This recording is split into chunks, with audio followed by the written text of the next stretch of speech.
Oh, that's great.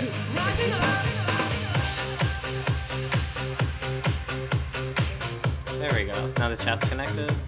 Hello, Twitch.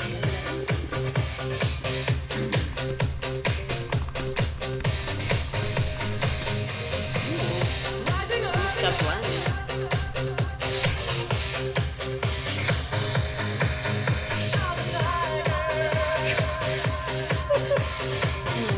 I'm gonna drink. Oh, you got my it. drink.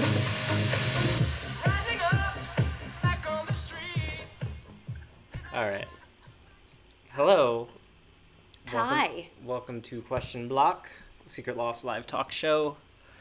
This week we're talking about the Olympics. Yes. Who are you? Like, for real, like, how do people find you? Who are you? And then, like, for fake, who are you? Oh, I'm Alex. I'm one of the co-owners of Secret Loft. I also go by Wires, so you can find me on soundcloud.com/wires to hear some new tracks I've been writing as part of these shows. Or at Secret Loft, you can see me. How about you? Who are you? I'm Arielist, and Ariel.ist, if you nasty, if you on the gram. And my name says it all. There you go. All right. And then who are you for fake? Or for real? For fake. I mean, I'm dressed like well, I guess I could be any sport wearing this, right? No, I just you're got a a gymnast. singlet. You're definitely a gymnast. Who did you say? What's the name of the current, like, Uh, U.S. pretty boy gymnast? Sam McCulloch. Okay. I'm probably I'm butchering that. Sam McCulloch, then. How about you? I think I'm either a You- gymnast or an ice You wanted to be dancer. Oksana Bayul. You said she's the Yeah, most I'm Oksana like you, but you're not blonde. So I'm like, you're looking... she was a brunette when she won. She was like a dirty brunette. Oh, got it. Okay. I Cool. probably look the most like Nancy Kerrigan though right now, so we can go with that. Okay, cool. Why? Classic Nancy Kerrigan Olympic drama. So we're gonna go through the history of the Olympics, and then we're gonna talk about all the scandals. Okay, and then we'll take callers in a little later. A little bit, because we gotta get through some. We're gonna do some history first to set the history. scene, and then we'll take callers to talk about your favorite Olympic events Yeah. or the time you went to the Olympics. Exactly. Maybe. Or the time you didn't go to the Olympics because you were entangled in a Russian doping scandal. Nice. Or enthralled. Well, yeah, you did all the historical research. Do you want to tell us, like, when did the Olympics start? When did the high story do? There's the ancient era, right? And then there's the modern era of the Well, Olympics. where do you think they started? Take a guess. So they started in Greece, right? The Athenians. Yes. Seems like something Athens would do. So I'm gonna guess Seems like they would do that. that like 500 BC. 776 BC. Oh wow, early Athens. Okay. Yeah, it was the 70s. Yeah. All right. They were in order to honor Zeus. It was a religious ceremony, which is carried on today, like with the torch and the closing and the open. It's very pagan. Spoiler alert: they ended before they started again in the modern era. They ended because of people weren't into pagan stuff anymore. So, Yeah, the Romans kept the tradition alive, but until I guess with 393. with the fall of the Roman Empire, they stopped They were doing like, that. stop with that pagan stuff. It's too witchy for us. We don't like it. Yeah. We're monotheistic. Yet another thing in the podcast that Christianity wasn't down with, I guess. Exactly. Doing Ruined. How dare. Yeah. So they started, what was it, like warriors could do it? The Greeks had like slaves. They probably wouldn't let the slaves compete, right? And they wouldn't let women compete. They actually wouldn't let women watch unless they were single. Oh wow. And, because they'd be like inspired, but like... I don't know. They sucked. They were great. They were great and they sucked. They had their reasons. Okay. The entire thing was done in the nude too. Okay. And the original, like the very first one, was just one event, which was a running event, and you had to run a stadium. Oh, so it's just a 400. Yeah. That was it. Just run around the stadium. Yeah, with your penis tied to your leg. Did they tied their penis to Yeah, their because leg? otherwise, So it wouldn't flop around? So they wouldn't get hard, because they were hard for running. So they did have a garment. It just was like... A string, yeah. a little tied string. They could have worn a thong, to, like, No. I guess they didn't have spandex technology. They couldn't have. Yeah. Nothing between them and Zeus. So, wait, it was just over in like a half hour then or whatever, right? Everybody came, they watched one race. Yeah, they came. They came again, and then it ended. But then it got way crazier, and there were all these, For people who are listening to the podcast later, David Ray Martinez, who is a phenomenal guest, has just said that's why it was called the track meet. MEAT. Yes. So there evolved to be the discus. Okay. Which is like metal frisbee. Clay frisbee. Clay frisbee. All right. Got it. Then Sure. The long jump, which is like the frog event. Long jump's great. High jump. That came later. That came later. They didn't have that technology yet. They did have the javelin. I mean, they were still inventing sports at the time, I guess, right? And they just were like, here's stuff you need to do in war. And can you jump across this river? Yeah, they had the javelin, which is like, I'm gonna throw a stick. Spear. Yeah. It's spear throwing. A sharpened stick. Yeah, throwing spears. They had the equestrian events.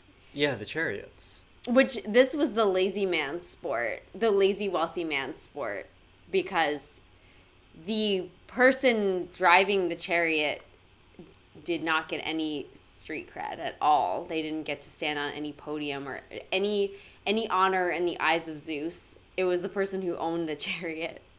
Yeah, that's capitalism. Yeah. But we've said it's kind of like horse racing these days. The jockeys don't get any credit.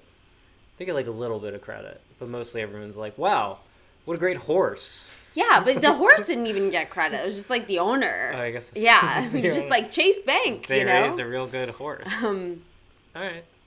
One of my favorites is the Pancratian, which is basically like MMA. Pancratian. Yeah, so wrestling, right? Yeah, and famously. But not like wrestling. Instead of pinning each other, they would just fight until someone gave up.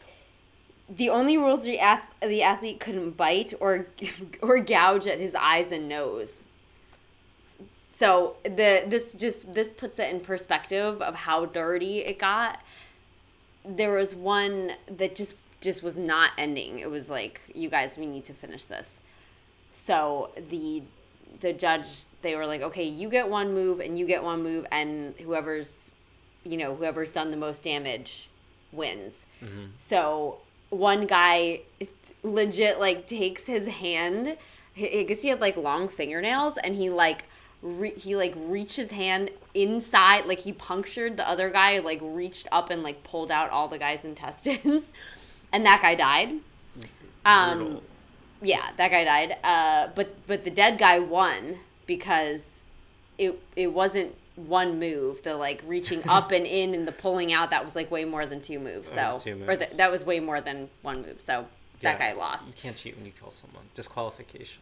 Yeah, they had to. And there was another one where like some guy tapped out, and the guy, like, I guess they were both choking each other, and then like one guy tapped out, and the other guy died, but he won because he didn't tap out. But I would say that death is like the ultimate tap out. You know? No, because you didn't give up. Like, your body True. did, but your spirit didn't give up. Your spirit. They were like, a spirit. And that's what really matters. The games are about mental fortitude. Then there's also just regular wrestling. So the athletes fought with bare hands, which I just imagine it's just like a lot of bitch slapping. Oh, so wrestling is a lot. It's just like the easy.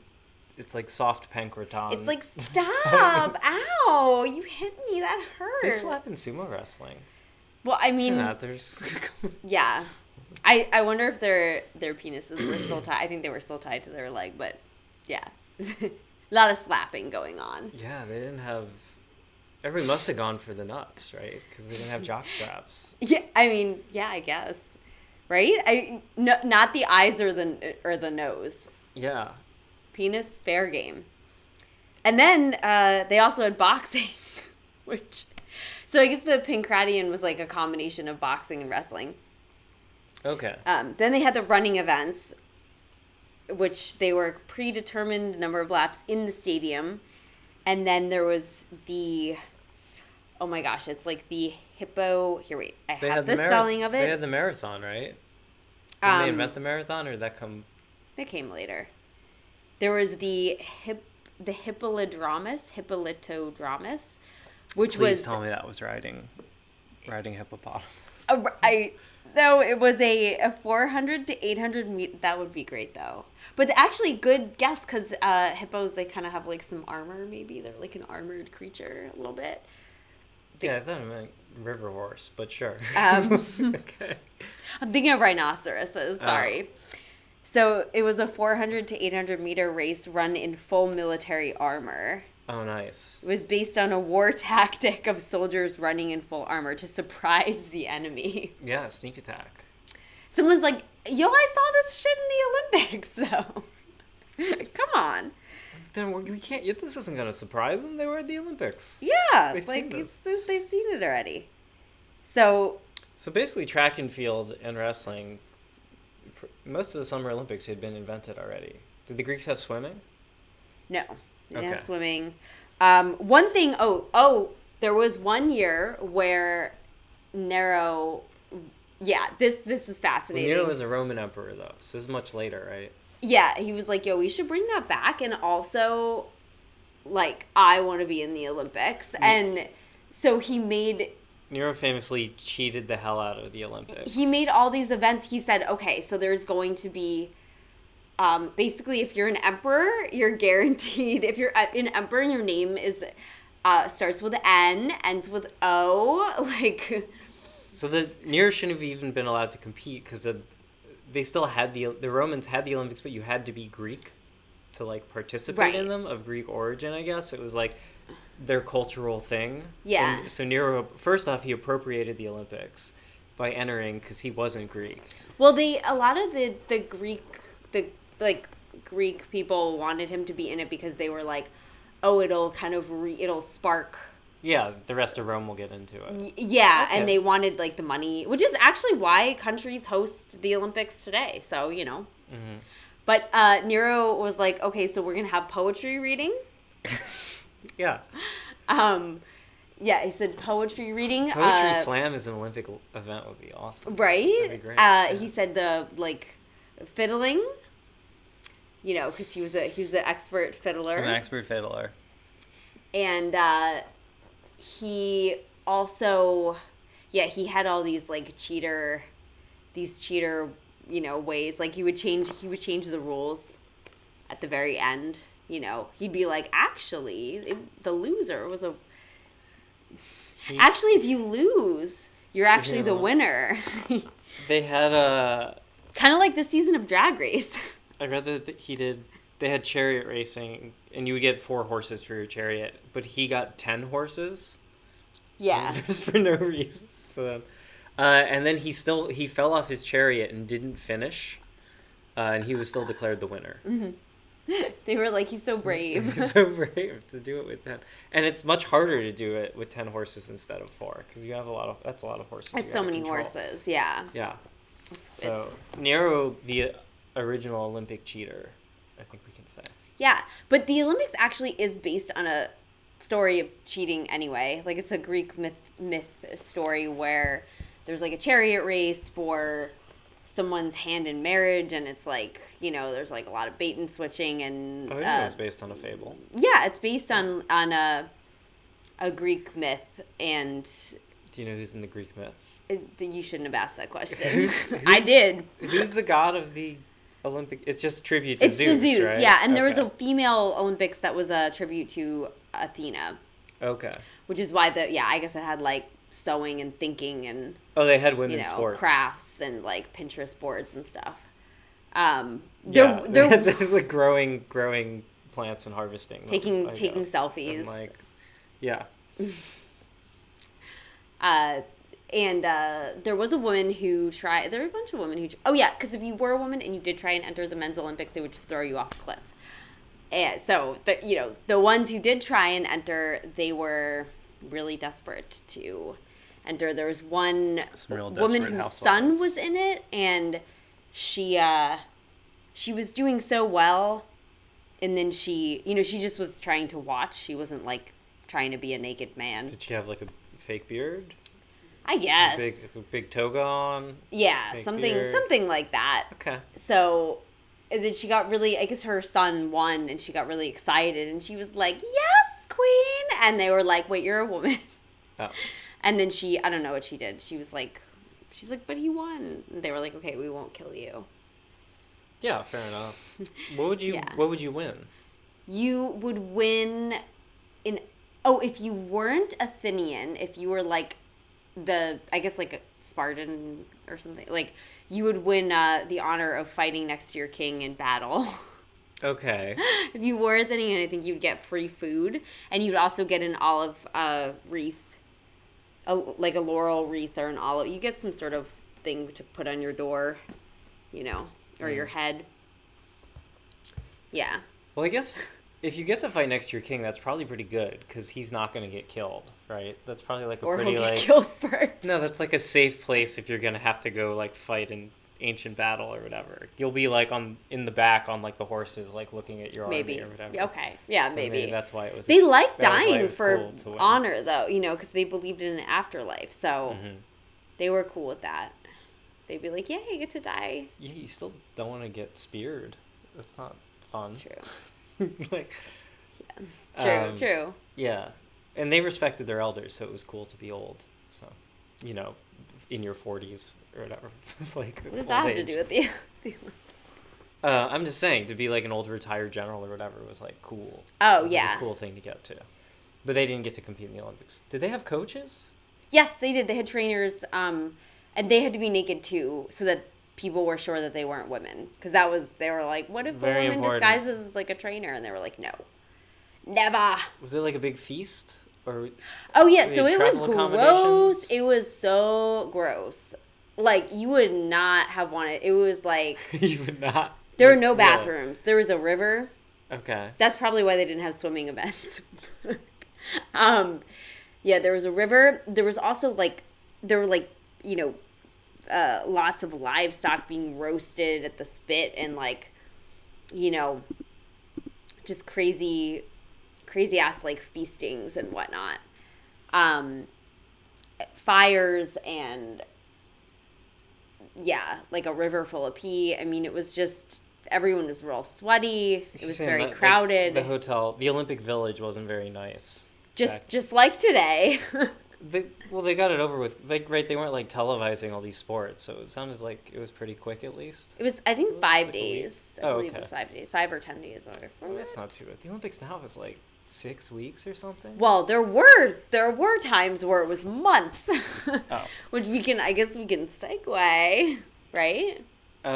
Yeah, I guess that's about what we know of the like ancient. This Olympics, is the best. right? It's the best parts. We know a lot, but those are the best. Yeah. So then, during the Middle Ages and the Enlightenment or whatever, the Olympics are lost to time, and like people just weren't doing a ton of sports. Nothing fun. Yeah, I mean, royalty had, I guess, reinvented the concept of sports. Yeah. Probably Louis XIV. He seems like he was about croquet or something. Something. And there was like a lot of hunting and stuff for royalty, but like, yeah, the concept of international sports competition didn't come back until what, 1896? Yeah. 1900? When was the well, first? When was the I first think it was modern one? I think it was 1886, and then there wasn't, but like no one cares about that one. The real juicy one was 1904. There was another one in 1900 in Paris. 1896 was the one in Greece. That was the first yeah. modern Olympics. Mm-hmm. Okay. Exactly. So in 1900, here's some quick failures, but then we get into like the real super failures. I want to know, how did they come to revive it first? Like Pierre de Coubertin was obsessed with fitness and unity. He was like the French presidential fitness challenge guy. And he was also... So he's a fitness celeb in France, I guess, or government minister. He was like, fitness can bring people together. You know, we can sweat together. Yeah. He was like French Richard Simmons, I guess. But he also was like, I'm also curious about human suffering and dehydration and stuff like he's like, that. this would also be a good opportunity to do weird experiments. To do some little side, kind of like a little side study in human suffering. Actually, so I should say that the original Olympics, like the Grecian one, the ancient Olympics. It was called like Great Suffering or something. Like that was the first. It was called like the human endurance. Wait, they had themes or what? No, that's the original name for it, which I forget what it was. Before the Olympics was the Olympics, it was like the Great Suffering. Yeah, pretty much. Okay. So Pierre de Coubertin was like, yay, unity, but also experiments. And he thought, what better way to sort of popularize my new invention, or my new like event, than to piggyback it on the World's Fair. And he did not have a very good advertising team. He didn't have a good social media. To be clear, so his idea was, we'll bring back the Olympics. The modern Olympics will start in 1900 at the Paris World's Fair.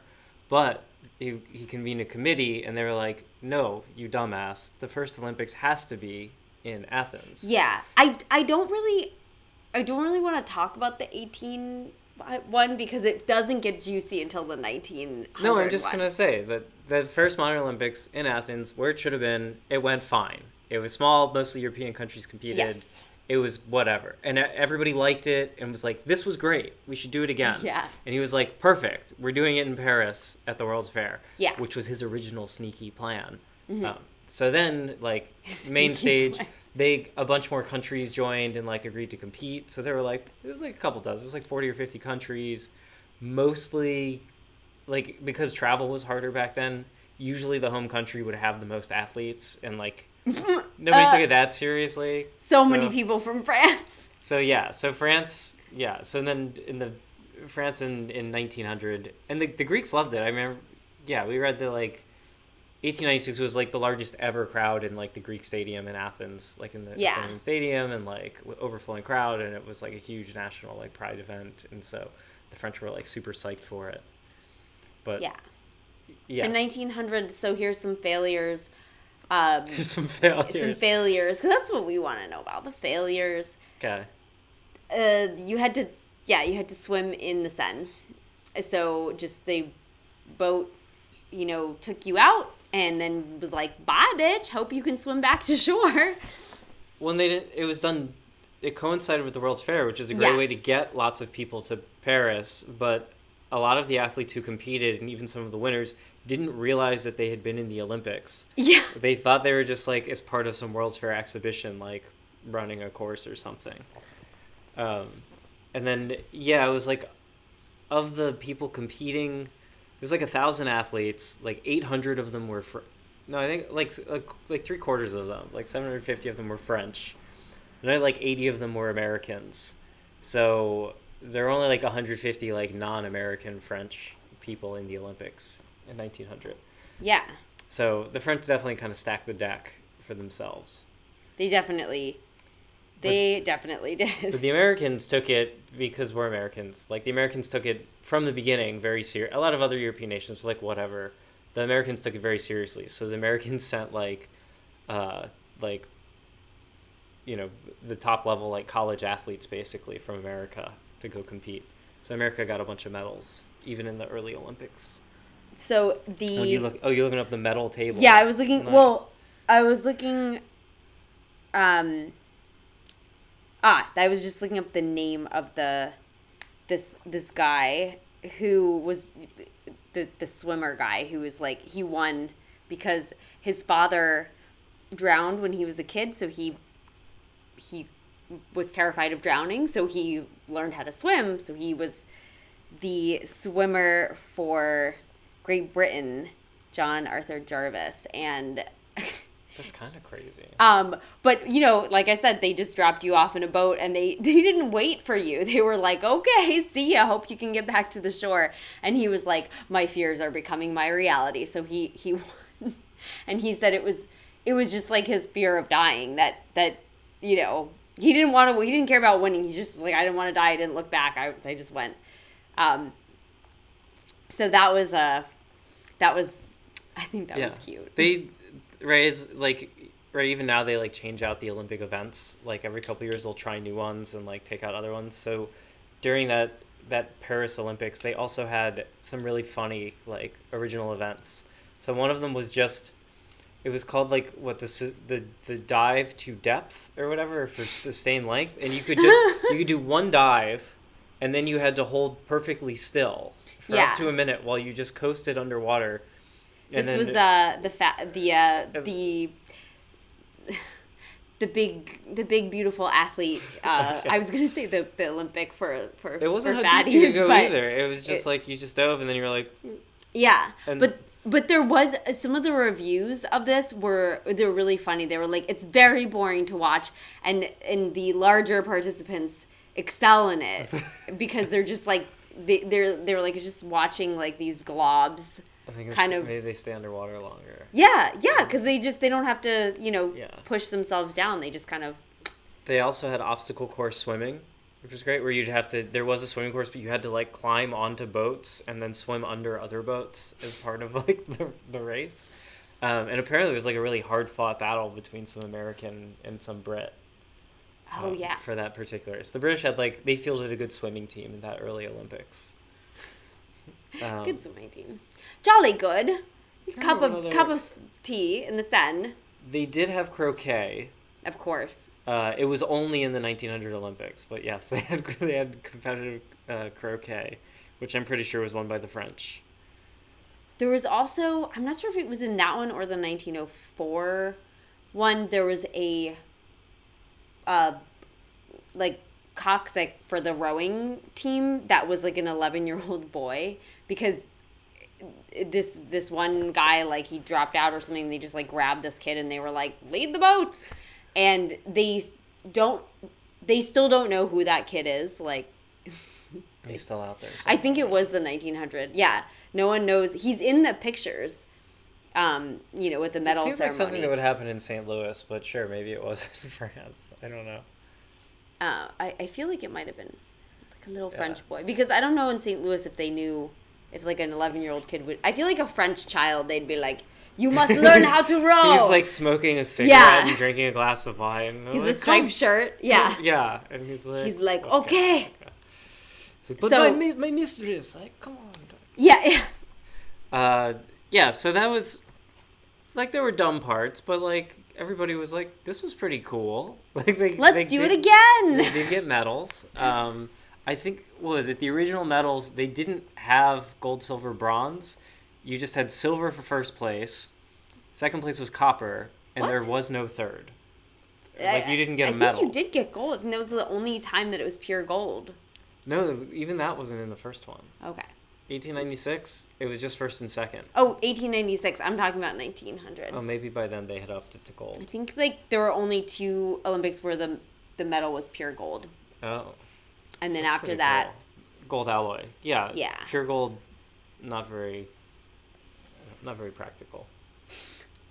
So yeah, so it was a good enough Olympics that then the St. Louis hosted. And they decided to make all the same mistakes and more. In 1904 Olympics. It was, probably regarded as, I don't know, the most shit show Olympics ever. Because of that marathon, though. Yeah. That marathon was a hot mess. Literally, it was hot. It started at like noon, which every runner knows. I'm not a runner, but early in the morning. I've been told. Yeah, you start early in the morning. Yeah, usually you're done by like 10 a.m. Yeah, we had to, like, when we went to see Lily Wolf, shout out. shout out when she did the New York City Marathon. We like went to go see her at the end, and it was still like really early because she's so fast. Yeah. It was like barely even light out, you know. So that's when they started at noon. It was hot. It was really hot. Also, they didn't tell the runners about the course, so they didn't like clear it out or anything. So there were like lots of rocks. There were hills that people didn't know about. There were also cars. Yeah, they didn't clear traffic or block off the road. The cars were there to study. They were from the Olympic Committee. There were some traffic crossings, which was bad. But there were a lot of cars that were there to study the athletes. They wanted to study them about their how much dehydration humans could take before they, I don't know, won or died or whatever.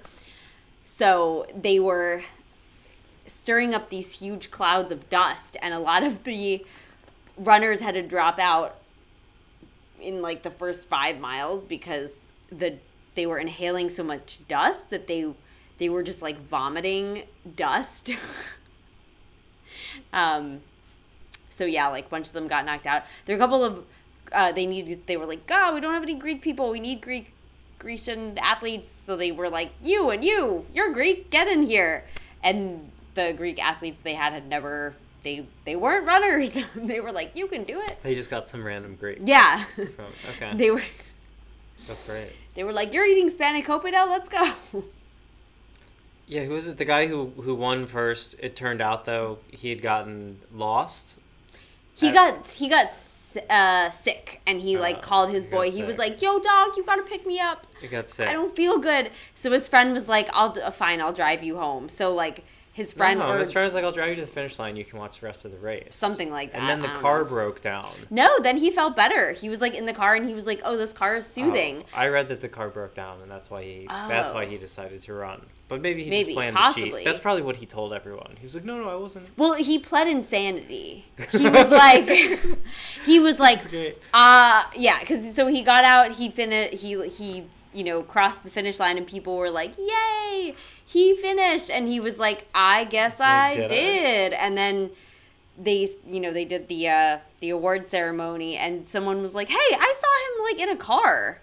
Because I guess if you were in a car, you were super proud to like be in a car, so you were waving automatically. You were like, "Hi, I'm in a car, first car ever." Yeah, in 1904, everybody had to wave constantly while in cars. So waving in cars with boys. Yeah. So he was like, "I went crazy. I don't know what happened." The other runners also were covered in like dirt and mud because they had to run through like the shittiest weather on like 100-degree day, and this guy was like relatively okay. So then, like, something's up. Yeah. So then the actual guy who won, he barely made it. He was one of the prime, I guess, subjects in this dehydration study. So they only had 2 water stations, and he was like, hey, I'm really thirsty. I feel like I'm dying. And and there was like all this dust, and people in the Coubertin's scientist boys. Egg whites and brandy strychnine and small doses of strychnine. Because strychnine upregulates your everything, basically. Okay. So in small doses, it makes you feel like you're on cocaine. So they got them all hopped up on strychnine. And fatal if you get a little bit too much. Yeah, sure. but so I mean, literally, like, I think if you have a pinky fingernail of strychnine, you're dead. If you have like a matchstick head dot, then like you're running a marathon, I guess. And then who is the Cuban? Yes, we'll talk about the Cuban. This is perhaps our favorite Olympian. Yes, he's the best. I'm just looking up I don't want to mess up his name. The Cuban who finished like you said he finished like around 4th in the 1904 Olympics. Felix Carbajal. So okay, first off, he raised money to go to the Olympics by just running around Cuba. He was a postman, and he's like the Forrest Gump of Cuba, basically, because he was like, look, I'm running. But then he had a layover in New Orleans, and he lost all his money that he had raised in a dice game. So then he had to walk to St. Louis. So he basically walked a marathon. I guess that's good training, though. Like the day before. Yeah, like I can run the rest of the St. Louis. Literally like the day before he like arrived there. He also arrived in like a really cute outfit, like these pants, these like long ass pants, and like a cute little beret, wool beret, a long ass shirt. Yeah. So he was really hot. And one of the other runners took pity on him and they made him some cutoffs. But he still was basically running in like a pantsuit. And then So he got lost. No, he asked for a peach because the Olympic Committee was like sitting at one of the two rest stops and they were like eating peaches and he was like, "Can I have one?" And they were like, "No." And then he stole it and he ate it anyway because he's awesome. And then he was still hungry and he got a little bit lost and he went through an apple orchard and he ate some of the apples, but they were bad apples. So he got a tummy ache and he needed a nap. So he lay down and took a nap and then he woke up and felt better and then he kept running. And he still came in fourth and I think his time was like under 4 hours. So imagine if he didn't. Under 3 hours. It was like 2:55 or something. It was like a solid. That was the winner. Oh, okay. He was fourth. I disagree. So imagine. I disagree. Just I think imagine. he got under 3 hours because that's what I want to think about him. Okay. I don't know if they knew how to time people back then either. Yeah. So, let's see. Well, so that was the wild. We don't have to look up the stats. You guys can find it. Ariel told you the name. That kind of that sums up like the wild times of the Olympics. But then like since then, it's still been like really funny, kind of throughout the 20th century. It's been really funny. The Olympics, it's been really funny. They introduce weird sports. Fun one with the St. Louis one, because that one there were like tons of Americans like in it, and they introduced some sports that were only played in America. So there was it was like a version of croquet, but with different rules, played on a hard surface, and with like walls. Basically, mini golf is what it sounds like. They introduced like mini golf, and like I forget the name of the game, but it's only played in St. Louis. So they were accused by the other competitors of trying to rack up like the gold medal count for the Americans, which is definitely true. Yeah, and then there's it's funny because it doesn't mean anything. The athletes aren't paid. There's like a lot of like advertising and endorsements at stake and national pride, but like all the meaning is basically like kind of generated for it. There's no like concrete outcome that will happen if you win or lose, like your country's medal count. But countries care a lot, and so there's bribing the Olympic Committee. Well, wait, we're gonna get into that in a moment. Do you want to talk about the juice? We're gonna get into the juicy stuff in a moment. Do you want to talk about the weirdest sports first? Yeah, let's talk about and then we'll talk about the dark side of the Olympics. We'll talk about the fun, silly stuff first. Yeah. I feel like we're like after this commercial break, but we don't do commercials because we love you. Okay, so what are some fun ones? There was a swimming obstacle race. That was one of the early ones. Yeah. The gliding. The just dive in and glide was a good one. Oh yeah, the gliding, the underwater gliding. The tug of war. Tug of war was an Olympic game. In 1900, 1904, 1908, 12, and 1920. And in 1908, they accused Great Britain of like having cheating, illegal footwear. Yeah, which I think is like high heels, stilettos. I'm guessing like cleats, probably. Stilettos, point shoes. They're just like shunk. There's a tandem bicycle sprint. That's right. Nice. Tandem bicycle is awesome. Yeah, shout outs Tandem Farm. That's very fancy. And it's funny because I was picturing like the funny looking tandem bicycles, but these are like serious road bike, race bike looking bikes. Yeah, those are the fastest looking tandem bikes. It was really dangerous, Yeah. Really dangerous. There's club swinging, which... That sounds like my Saturday night. Hey! It was in... What the fuck is club swinging? That's great. Club swinging? Well, okay, so... I know all about club swinging. Yeah, please explain. All about it. So basically, there are these two clubs, and they're weighted. They look like the Bam Bam Club, like There's two clubs. There's Secret Loft. There's Secret Loft, and everyone else who's lower than us, Hunty. All right, so it's like a Stone Age style club. Yeah, well, it looks like that. It's in that shape, but they're about the size of like a big ass rolling pin, tapered. Yeah. And you get two of them, and you do all these movements, like these sort of like rotate. You look like an air traffic controller, kind of. These like rotational. Oh, it's not a martial art movement. No, it's very similar to kettlebell. And you're not throwing them at a target. You're just doing. It's like a kettlebell. Kind of they have Grievik like kettlebell competition, right? Which is like your kettlebell like snatch cycle. Yeah. And this is the wooden version of that. And as a former full-time fitness trainer, I know a lot of clubs. I did. I definitely learned how to do club bell. They were called like they do clubs. They do well. I don't like them. It used to be really a kettlebell, but now I'm doing clubs. I feel like everyone that I know who was like, I'm super into like, they call them like club bells, and I guess to make them sound like cooler or whatever. Okay.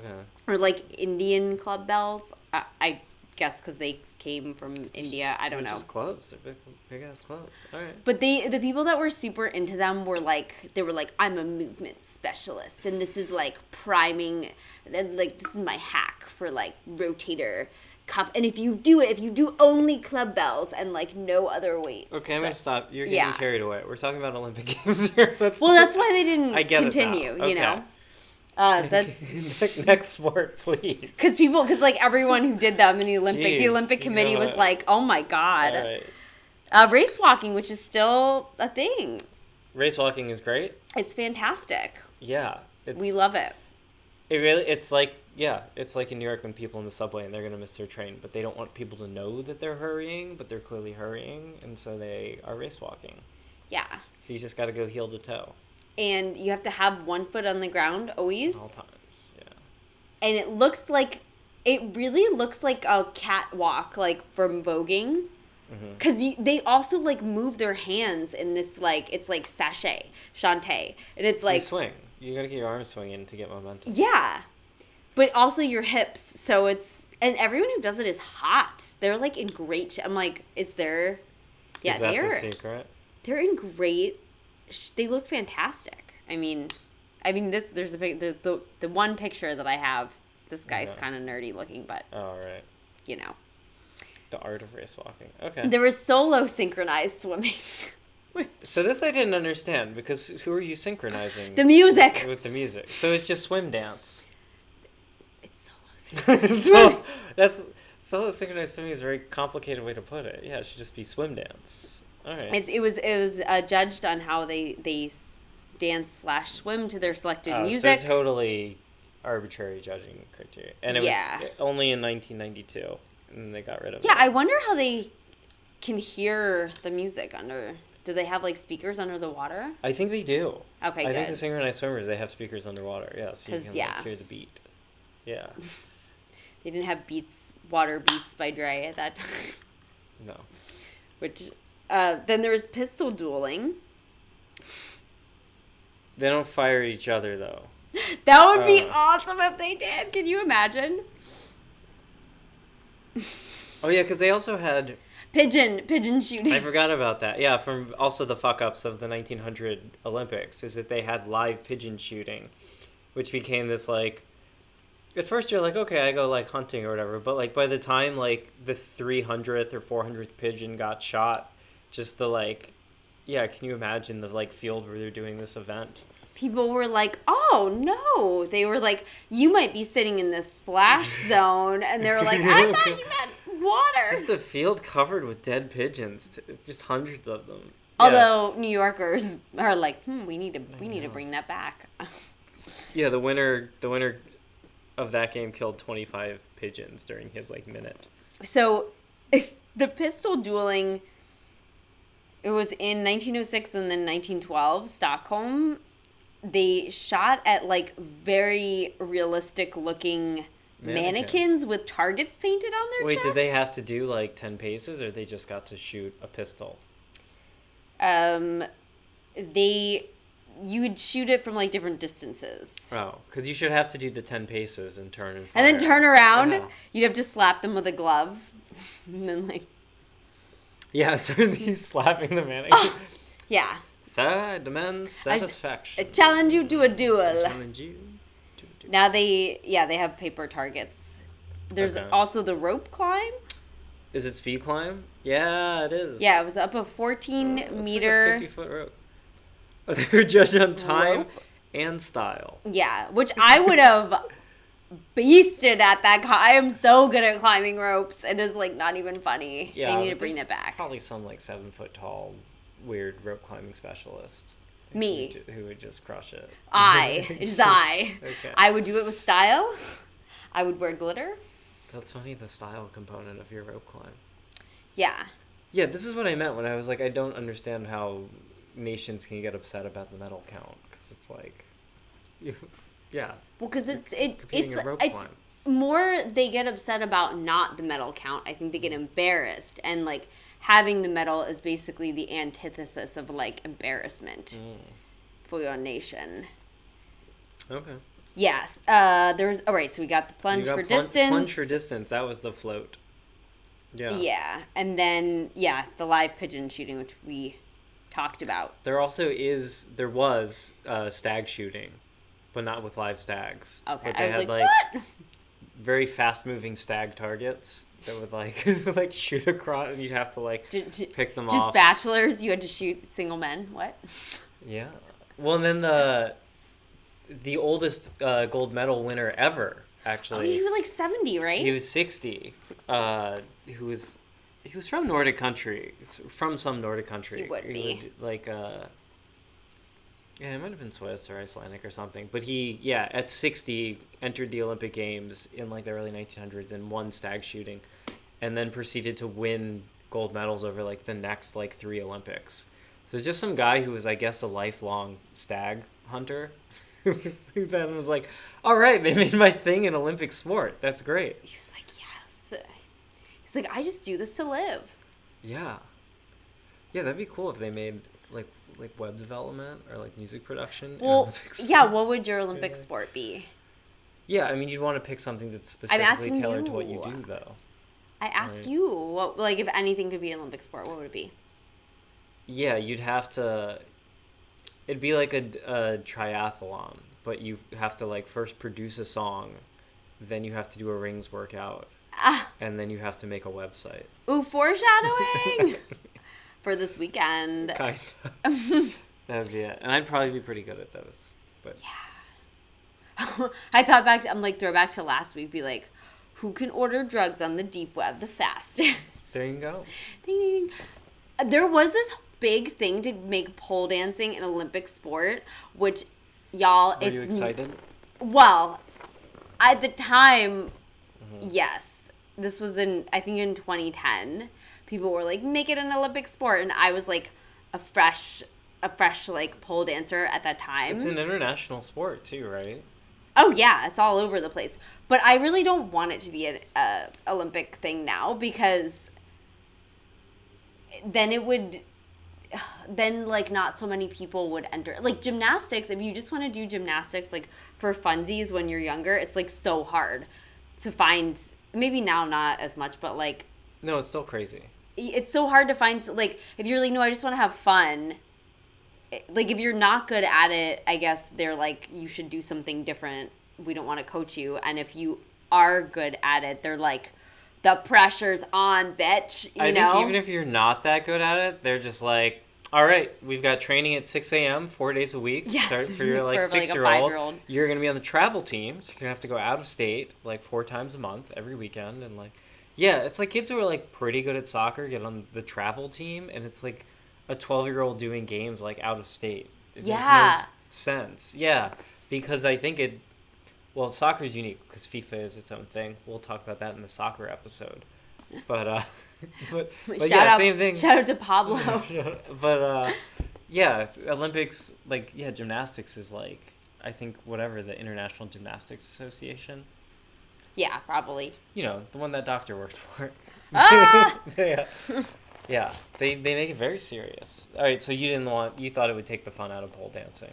Well, now I'm, knowing more about the Olympics, I'm like, oh yeah, it would be so hard to like all the fun like studios and stuff. There wouldn't be that. It would be like one of those or something, and they'd be filled with 14-year-olds and very like aggressive parents. Let me just put it this way: aerial arts is not an Olympic sport, and it's super fun. Gymnastics rings. Mm-hmm.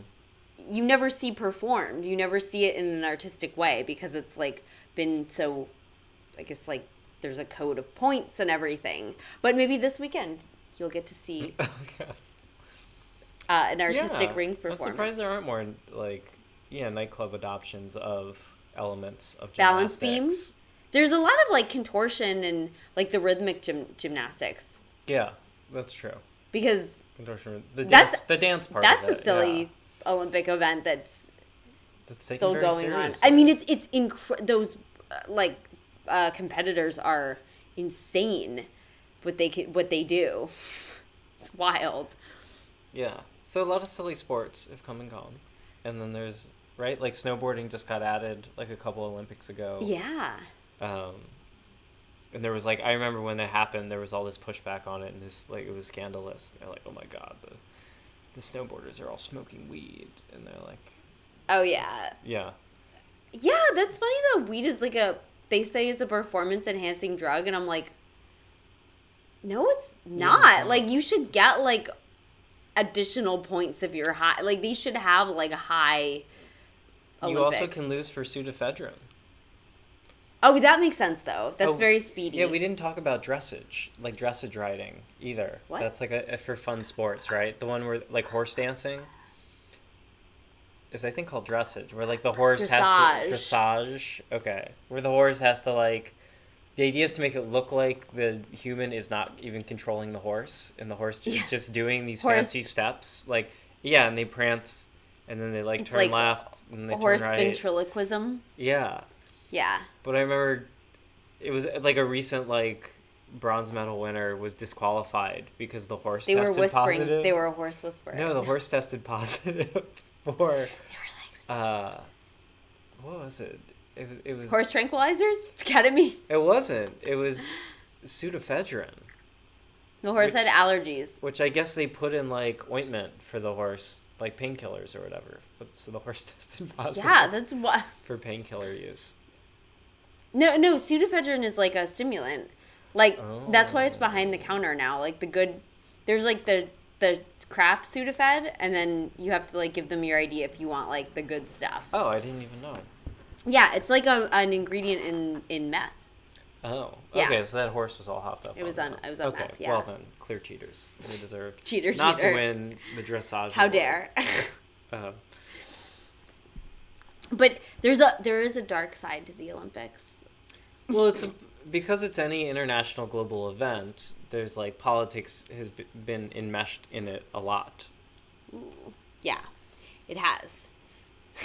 I just put the camera. You're even further off. I'm gonna move in a little closer. I wanted them to see your Team USA shirt. Oh yeah, true. Yeah. For those listening to this on the podcast, I have a Team USA singlet.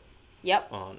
Yeah. So I look like a gymnast, and Ariel's dressed like an ice skater. Yeah.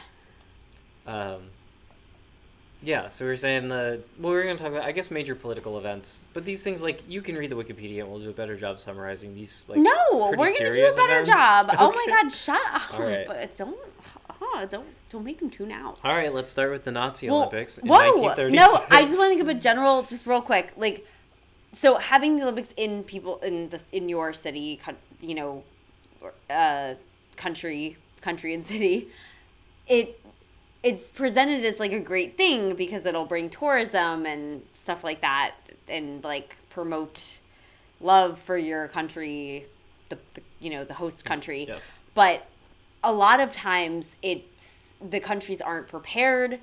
All the building, they have to build these like giant and then Olympic villages. You never use this them. Stuff again. And they have to pay for them too. The Olympic Committee doesn't really help. So I think I've heard that when, the more recent... Even participating. The athletes don't get paid. I heard that the more recent Olympics in Greece is partially responsible for their economic downfall because they hadn't finished paying for the stadium that they built. Well, yeah. Probably. So good luck, Los Angeles, in 2028. Hope you ready. Yeah, because do you know that it's already decided for like up until then? Yeah, they announced it like 8 to 10 years out. Yeah. And then who is it? Abu Dhabi, Dubai gets the next Summer Olympics. I thought Tokyo they're going to Tokyo got delayed. Okay. Oh, maybe Tokyo will get to do it this. I think Tokyo is this summer. Okay. Tokyo's going to do this summer. They're like, we built the thing. They built a ton of shit probably during Corona. How dare you? Yeah. The athletes don't really get paid unless you're, I think, in like a communist country. I'm assuming. Please don't kill me. Still not well, I don't think. It just isn't. It really is. I mean, that's like your job. You'll get killed if you don't. For a famous person, it's probably the least glamorous lifestyle. In the U.S., Olympic weightlifters. I know Olympic weightlifters, but now that I'm thinking about it, like, yeah, figure skaters and gymnasts too, like, you don't get paid anything. You have to pay all of it yourself. And your governing sport organization is super shitty to you and really cares about your image. Yeah, so we'll get into that with the Tanya Harding, Nancy Kerr. And, the Olympic weightlifting thing too, not just the doping, but like there's this whole controversy over like bar slamming or not, and like the renegade lifters in the Olympics. Yes. Yeah, I mean, in the nationals, I guess, going up to the Olympics, there's like some disqualifications because of bar slamming, which is like a new thing. Oh, because they do it on. It's funny because I was watching like the Rio games, right? Yeah, and they're like. They just have like a parquet floor that they've like put out in this on this platform. No, it's a special floor. It's a special flexible wood floor. I'm sure. I'm just saying it looks like. And you're supposed to follow the bar down. So when it's overhead, you're supposed to like follow it down. But there are some lifters that are like, fuck yeah, and they're like, huh, and they like put extra into it. Oh. And that's just rude. Recently that became like a banned thing, but then there's this guy John North who I don't think he ever made it to the Olympics. He said that he was being like specifically targeted for bar slamming and then accused of steroid use. Okay, I was going to talk about the Nazi Olympics. Okay, let's talk about the Nazi. Countered with the most boring controversy about weightlifting. Sorry. Not sorry. Yeah, I mean, there's... Okay, Nazi Olympics. Right, this is that lots of countries wanted to boycott it, but still like a couple dozen countries did attend the Nazi Olympics in 1936. This is well before World War II. Where was it? Which started in like the early 1940s. Where in Germany? No, Germany. I meant. Yeah, it was in Germany. Obviously lots of people were already unhappy with the Nazis because they were super racist and Were they like Nazis or were they just like the Germans at that point? No, Hitler had taken power in the early 30s. But were they called the Nazis or were they just like the... Yeah, the National Socialist Party. Okay. They were the Nazis. And yeah, I mean, part of the reason that Hitler got voted for wasn't that the Germans were super racist. They were like, okay, he's super racist, but he like he had like a prior to Hitler, they had a really ineffectual government. Yeah. That like kept fucking up and not doing stuff. Okay, well. we don't need Anyway. to justify. I'm just saying why he came into power, and one of the things he did was he was like, you need to give me emergency powers and basically be dictator. And so he was, and so the rest of the world was like, oh, this is really fucking bad. Yeah, and he was not interested in the Olympics at all. He was like, I don't care. Well, it was a propaganda effort for them. But they were like, we need to he had keep a the world social from media freaking out about our plans for world domination. He had a social media guy, and that guy was like, look, you will get more followers and likes if you just do this thing, you know. So. And they had to cover up all the swastikas in the city, which is like, I mean, that's so like, you know.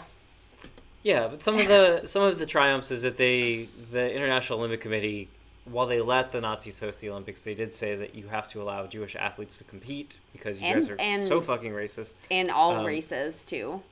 Yeah, and all races, but even like German Jewish athletes, even though you're being super shitty to the Jews right now. So some Jewish athletes did win medals during those games. None of this is to excuse the Nazis.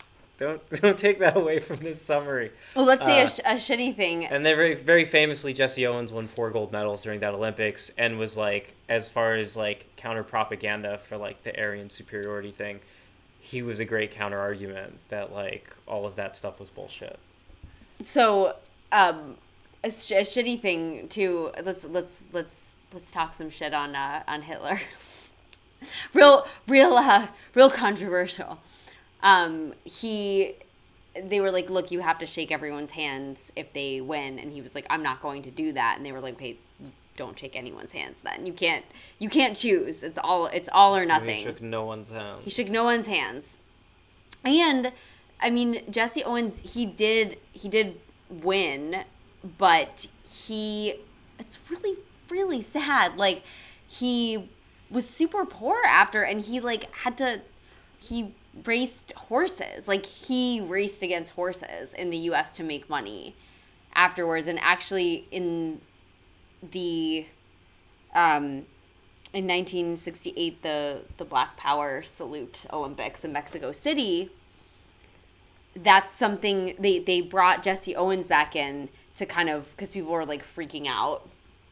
And Tommy Smith, who was one of the Black Power, the Black like fist. Yeah, John Carlos and Tommy Smith. Yeah, he on the sidelines, he was like, hey, Jesse Owens, like, your life, wasn't that good. Like, you're old school, your life wasn't that good. You're not telling people of like how hard it was for you back home.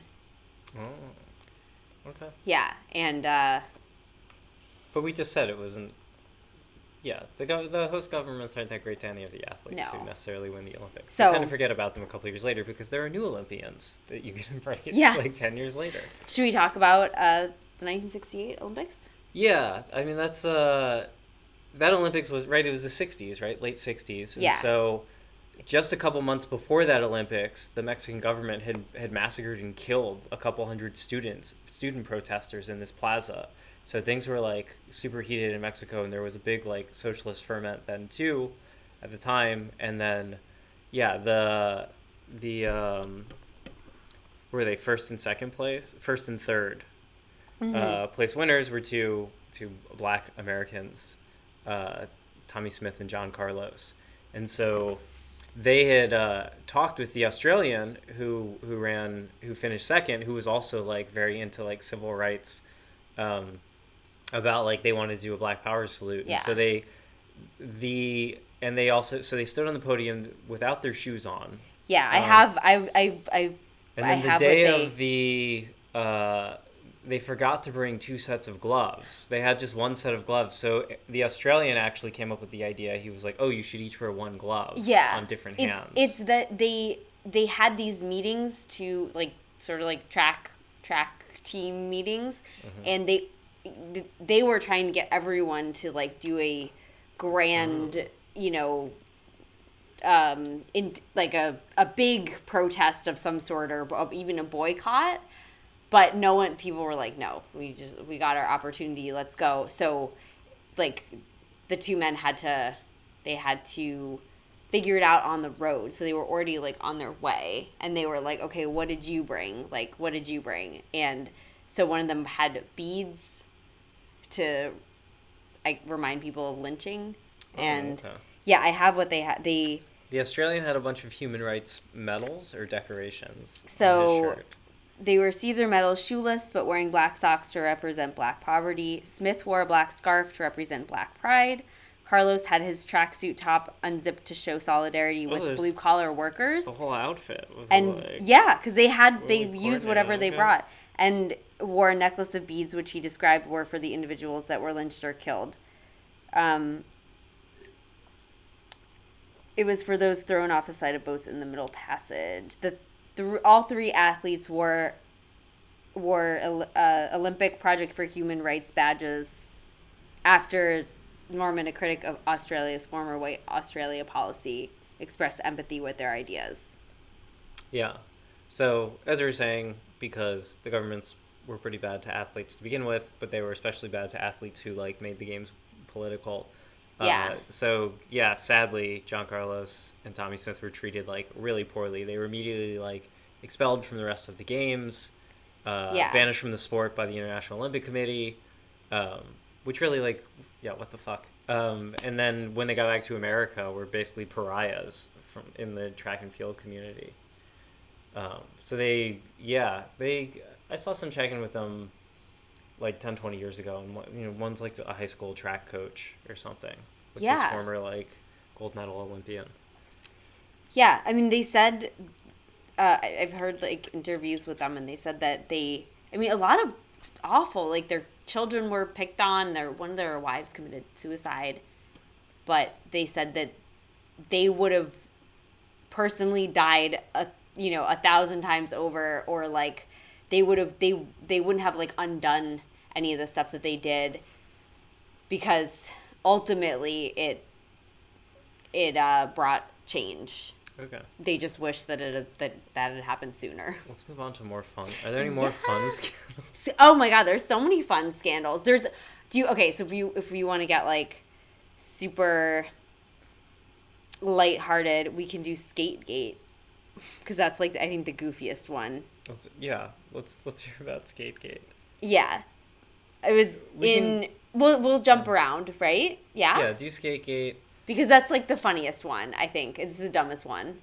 The American Soviet rivalries we'll talk about those afterwards. And yeah. Then, and then we'll end after we talk about we'll talk about the Tanya Harding thing, and we'll end with like the greatest, like the most heartwarming, like, okay. You got a great plan there. All right, let's hear about Skategate.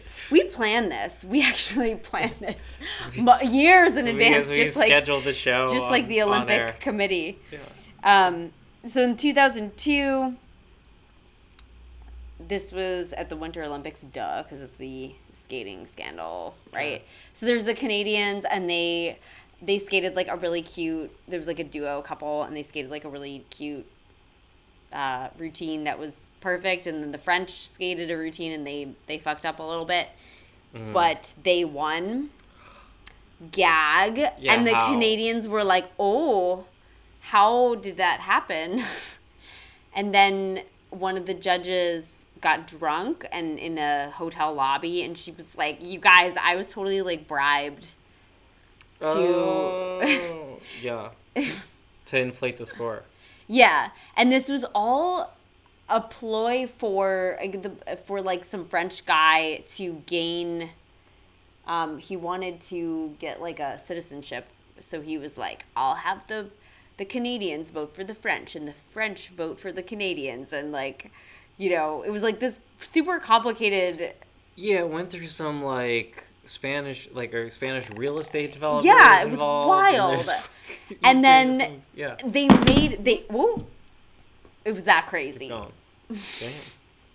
They took the gold. They took the silver medal away from the Canadians, and the Canadians were like, "That was our medal. We won that. It had our names on it." They took it away, and then they said, "No one gets silver. You share the gold with the French people," and the French don't like to share. So that was a real fun situation. And then I think all the judges were like fired. So yeah, it was really silly.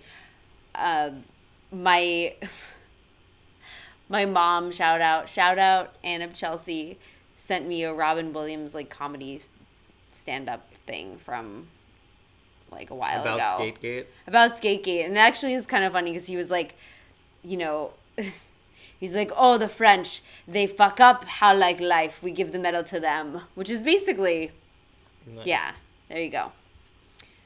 So, Skategate, super funny.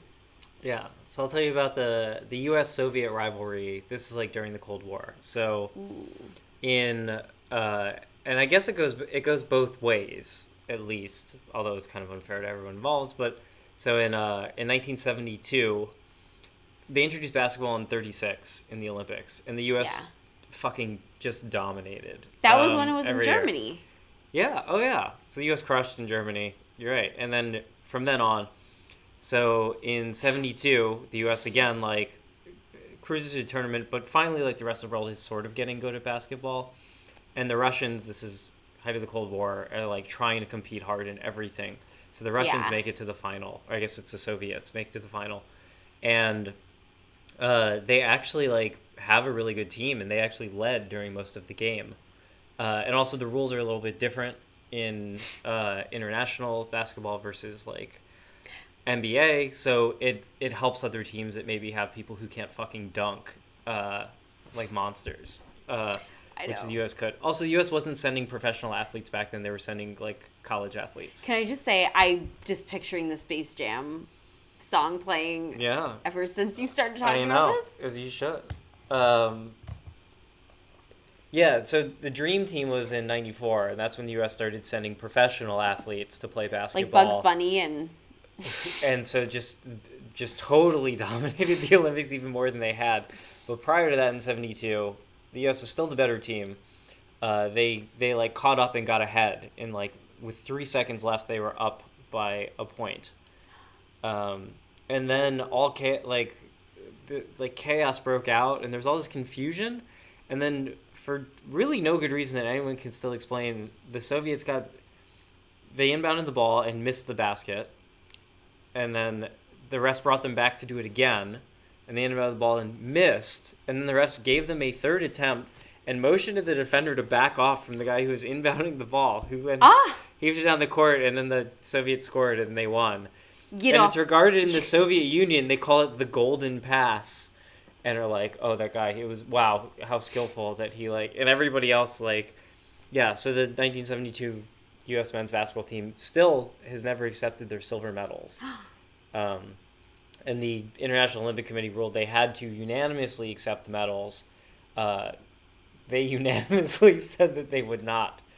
One guy finally a couple years ago was like, look, my wife really wants the medal to show to our kid.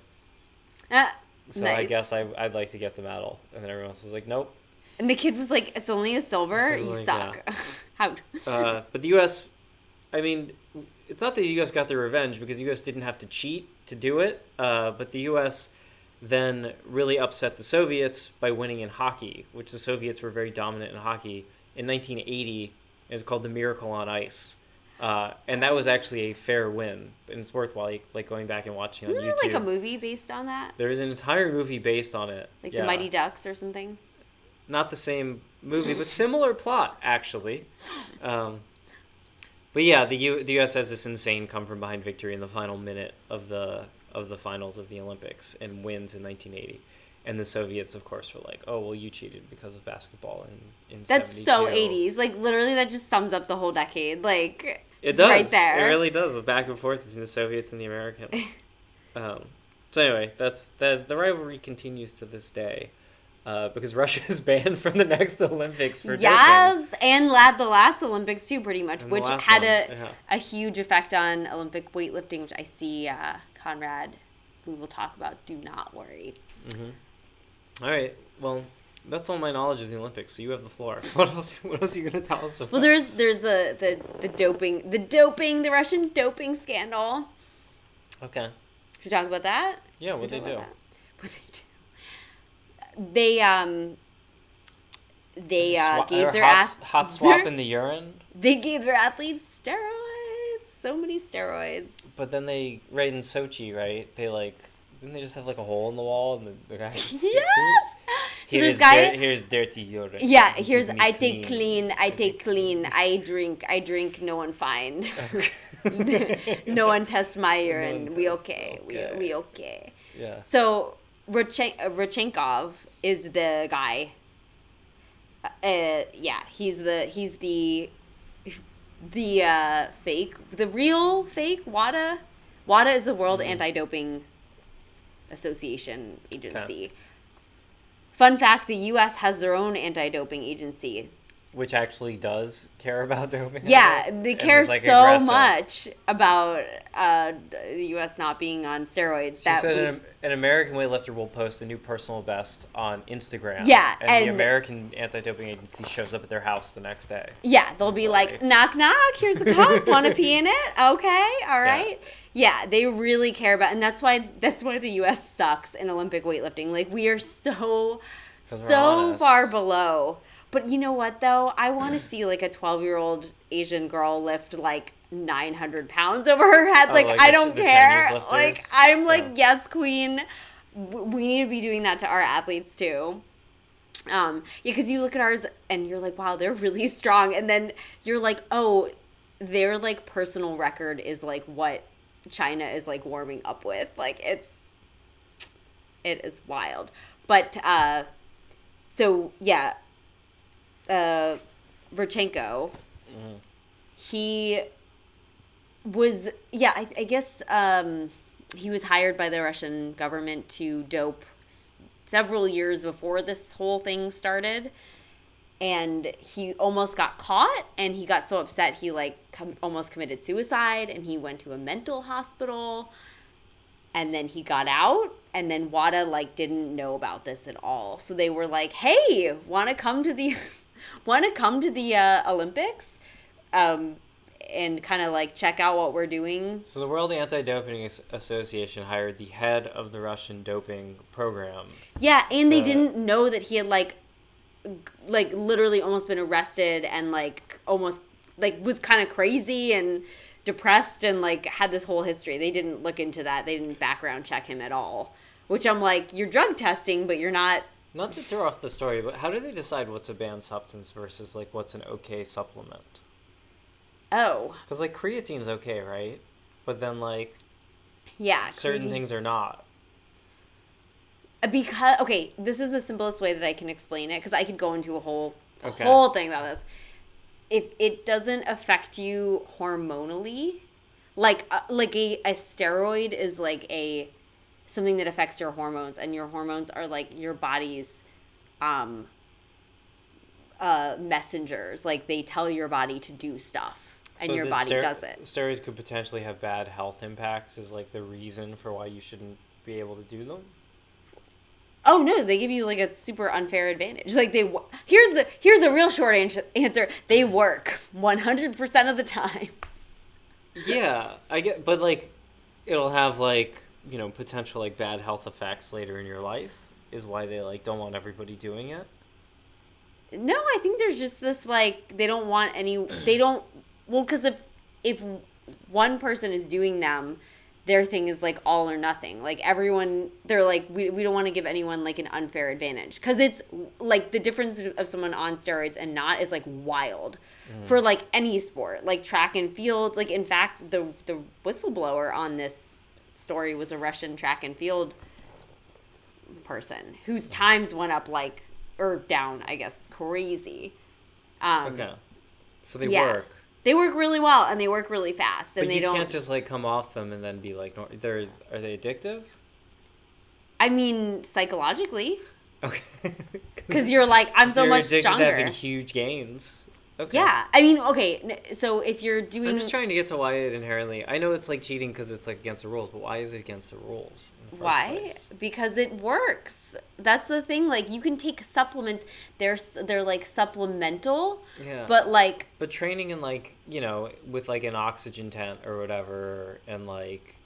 Well, you're not allowed to inject your own blood. That's what Lance Armstrong got in trouble for, oxygenating his blood.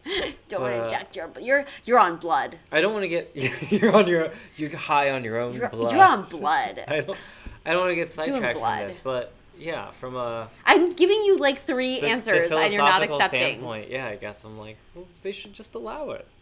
It's just how it's not different from like No, improved because training techniques. no, it's or- not. No, because they work so freaking well. Like, Okay. like they will legit because okay, so if you take like an anabolic steroid, it will tell your body grow right now, and you, yes, like if you don't lift or like do your sport, you might just get kind of like fat or whatever. But like, if you do the same amount of work that you were doing before, it's like miracle grow. Like Yeah. you'll get way more like stronger and muscular, and like you won't get tired as much, and it's just like wild like how much you'll improve. And so they would have to make everyone be on it or not. Because the Olympics, they're all about fair, and the rings, look at the Okay. rings, the This- unit, they're intertwined. You Does know? represent The countries. right? It's And- 5 continents. Or continents, yeah. Yeah, it's about love. Steroids, not about love. I don't know. But yeah, creatine, it will supplement you, but like if you don't work out or you don't do like it'll kind of help your workout go better, but it's not gonna make you build extra muscle like Okay. while you sleep. Like testosterone literally is, or things of that nature, synthetic testosterone literally is like build the things now. Like Okay.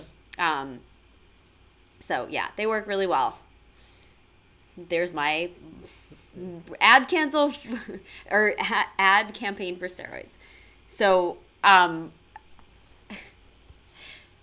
what was I saying before you derailed this dope train? Sorry. I was trying to look up what the rings actually mean. We didn't talk about. Okay, you're really distracting me. All right. I need to take steroids to help me stay focused. Does it help you recover faster, or it just makes your muscles grow? Everything, all of it. Yes, Okay. everything. It's And better, faster, stronger. You know a ton of CrossFit people who've taken steroids. Oh my god, yeah. Okay. Yes, All right. Got it. I do. So Okay, so Rodchenkov, right? He's been hired by WADA because they don't want steroids in the and they're Olympics. super gullible. And it's also, this is in it's going to be in Sochi, so it's like on home turf for him basically. And they're like, "Well, you're Russian, so like don't you want to like see how good we're preventing cheating?" And he's like, "Oh, I'm going to give so many he's like, drugs "Yeah, to I would our love to help with this." athletes." Well, actually, he was kind of threatened a little bit too. Yeah. The like prime minister was like, "Yo, if you don't do this," yeah, Putin. Fucking He was like, Putin. "I'll kill you."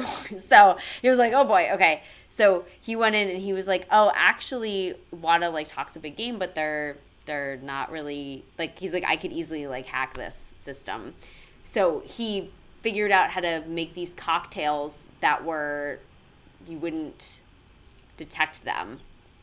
And he would give it to the athletes in different like alcohol. He was like, "Okay, you're gonna drink like vodka and like the steroid." Which they say is pretty much what's going on everywhere anyway. Yeah. All the other countries are basically just a step ahead of WADA.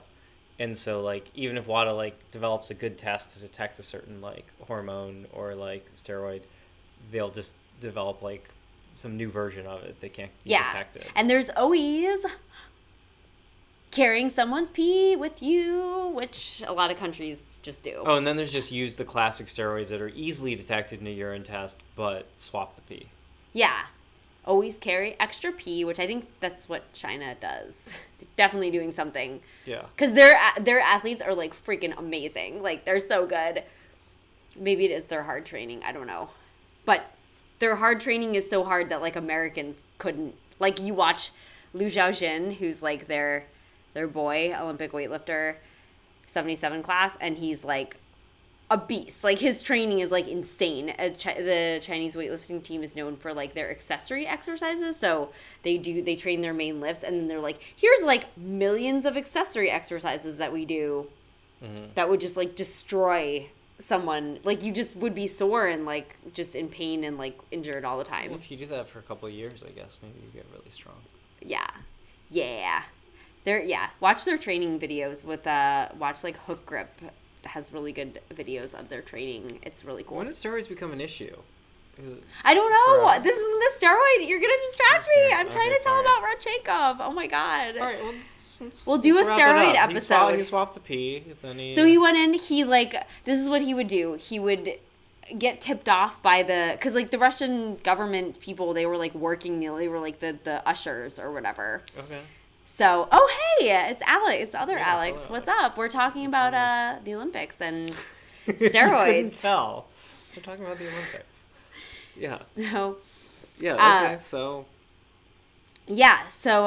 He beat the doping program. The tamper-proof vials. I Oh, remember. yeah, so there he were- figured out how to just open them very carefully. No, so there are these vials that are you can't open them, you can't swap anything out, and then within 2 seconds, some Russians got in there and they were like, "Whoop! Look at this!" It's like when they give you a wristband at a festival. Yeah. And you figure out How to get it off. squeeze your wrist out of it. Yeah. Yeah. To give it to your friend. Yeah, exactly. So that's what they would do, and then if there were, he would get a little list of all the athletes that needed swapping, and then he would swap it out. So that went great, but then there was a whistleblower. This I forget her name. I'm sorry. His is the only cool one that you need to know. Track and field athlete, and she had been let down by her government and the system because she had been doping and she was being a good little proletariat track and field athlete, but but she got married. She fell in love with an anti-doping agent, and they started treating her really shitty after that. And they they said that her scores were inconsistent, like Russia did. So they kicked her off the team. And her coach said, "You know what? You should just still keep doping, though, because then we'll get you back on the team. Mm-hmm. And, things will be okay."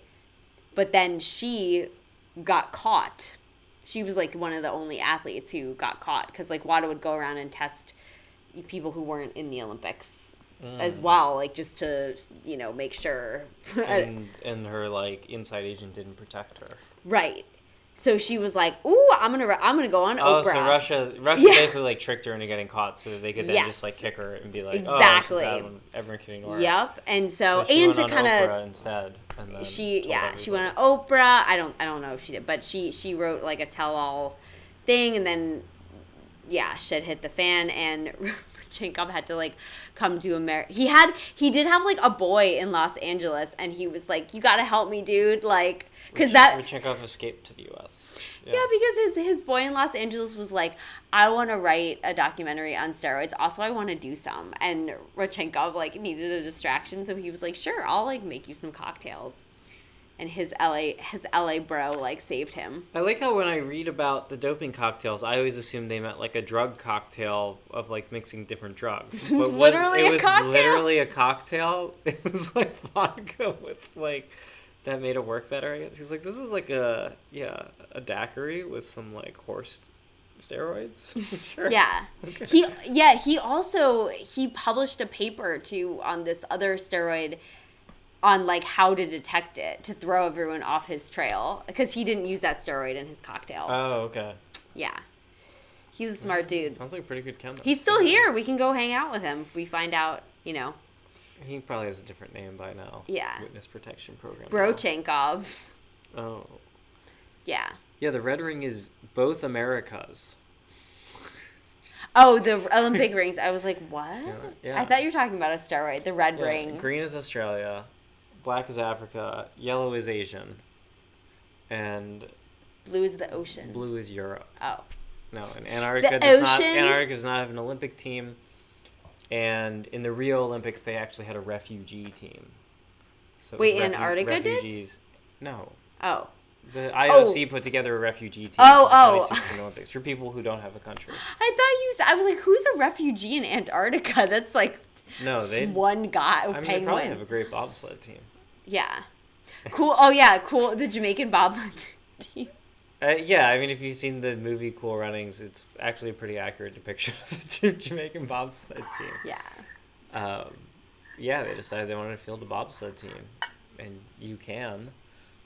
But they had a defective bobsled, so the brake on the bobsled broke during their final run, and they did in the movie Cool Runnings, they used footage from their actual Olympic run. Yeah. People helped them too. I heard like people were like showed them how to like use the bobsled. They I had don't a know. Canadian coach played by John Candy, who like taught them how to bobsled. But then they had donors like donated like money for them to get like a modern bobsled. But I guess they didn't give them quite enough money because the brakes weren't good. Yeah, they were like, damn. Yeah, it is. It is a very good opportunity for like there are some great like kind of heartwarming stories. Oh, there's of, like a the guy Olympics. who like forfeited his gold medal because like it was a sailboat race and things were going bad. Sailing is in the Olympics, and there Yeah. was this veteran sailor who'd won a bunch of golds who was like well regarded as like he was the dude. The water's really choppy and multiple other sailboats capsized, and so that guy, caring about the safety of the other people, like went back and like picked them up and like helped them fix their boats. Oh, instead of going for the gold. There's like a bunch of like I don't know cute stories around there. Do you want to talk about Tanya Harding, Nancy Kerrigan, and then we'll end on a heartwarming story? Yes. Okay. Start figuring out what your heartwarming story is going to be. I don't have one. We're gonna go with yours, but What? No. Tanya Harding, Portland's own. Yes. Portland, Oregon, Yes. where I did live for half a year. Yeah, and shout out Evan, your little brother. Shout out my little brother Evan, who grew up in Portland, Oregon. Yeah, and who studied the 1968 Olympics in Mexico City. Mm-hmm. Yeah. Yeah, we're gonna tell him to listen and watch this because we shouted him out. So what up? Tanya Harding, she started skating when she was 3 years old because she saw the ice and she was like, "Wow, I want to do that." And she was a natural, and she could watch something and just like do it. And her mother wanted to get her a coach, but the coach, when she was 5, the coach said, "I don't coach." Honey, I don't coach children. Honey. And her mom was like, she's a prodigy. No, the mother told her, skate circles around the coach until she coaches you. Nice. And it worked. Nancy's mother was an alcoholic, and she's very verbally and physically abusive to her. And she would tell her that she wasn't good enough. She would critique her skating. Tanya's mom or Nancy's mom? Tanya's mom. Okay, Tanya's mom. Okay. Yeah. We're talking about Tanya. Got it. Did I say Nancy? Yeah. Oops, we're talking about Tanya. This is the Tanya part. Okay. So the point is, Tanya, rough upbringing. Yeah. But her mother did make her all of her skate costumes. Her mom didn't believe in her. Nancy Kerrigan, kind of a golden girl. Things a lot easier. No. Right? No. She was a blue collar. Blue blood. I thought she was from like Cape Cod or something. She was poor though. Oh, okay. Yeah, she was. These are both like. They are, but Nancy Kerrigan gets painted as upper, because the media, as we know, they love to so they're like Tanya trash. Yeah, they pitted like the scrappy Tanya Harding, like she was like smaller and feisty and powerful. No, they said she was and big. Emotional. They said she was big and had like thick thighs and she was a monster, and that Nancy was like a beautiful angel, just Nancy Kerrigan, a little bit taller, poised. But I thought was from all American. From the Northeast, not from. She was, but she was so poor. Poor too. Okay. That's the thing. She just was like an American darling, and she they both worked really hard, but I guess Tanya was in one of the interviews, because she had like a truck and like a big dog, but she was abused, and she was molested by like her brother and like her dad. Not her dad, actually. Her dad, he just kind of was lame and like didn't help out with anything. She was just, she's like, yeah, you get a big truck and a big dog to protect yourself. Yeah. So she was seen as this, and she was seen as this like thug, and she had these really big muscular thighs for her size, which was very tiny, but they were like, look at her legs. She's a monster. So we'll play it during this Saturday during Rave Review. Yeah. But there is it's from before the whole attack on Nancy Kerrigan or whatever. But there's Tanya Harding skating in, I guess, like the U.S. championships, and she gets really excited for herself. It's very cute. It's so cute. She lands like the first her American triple axel. Second woman in the world to land a triple axel, first American, and is like, you see her on the ice, and she's like, yes. She's like, super and then she's psyched. like, woo. Because the figure skating commission or whatever, they're the same people who they must do like toddlers and tiaras because they're like, you have to smile the whole time and you can't show emotion. You get like points for congeniality. Yeah, and like They want you to be a real ice queen. They do. And Tanya had like tiny teeth and she needed to get them like fixed. Needed veneers because they were too tiny. But they didn't like her costumes. They said her costumes were like garish because her mom they were like sequins and they weren't like you actually watch it and it's like the most subtle differences though. It's like she had like an aqua blue skating skirt. They were like, and you're like. They were like Nancy Kerrigan had like a white skirt. It's like who cares? Yeah. They were like Michelle Visage, circa like the middle of Drag Race, like circa like season 8. It's kind of a deep cut reference for our listeners. Okay. They were very, very critical. Okay.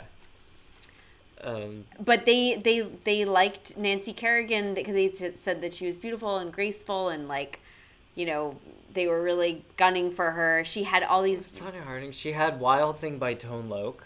Yes. Her final song in the long program, which is so dope. Yeah, it's like, come on. I guess at the time it was like, I'm playing hip hop.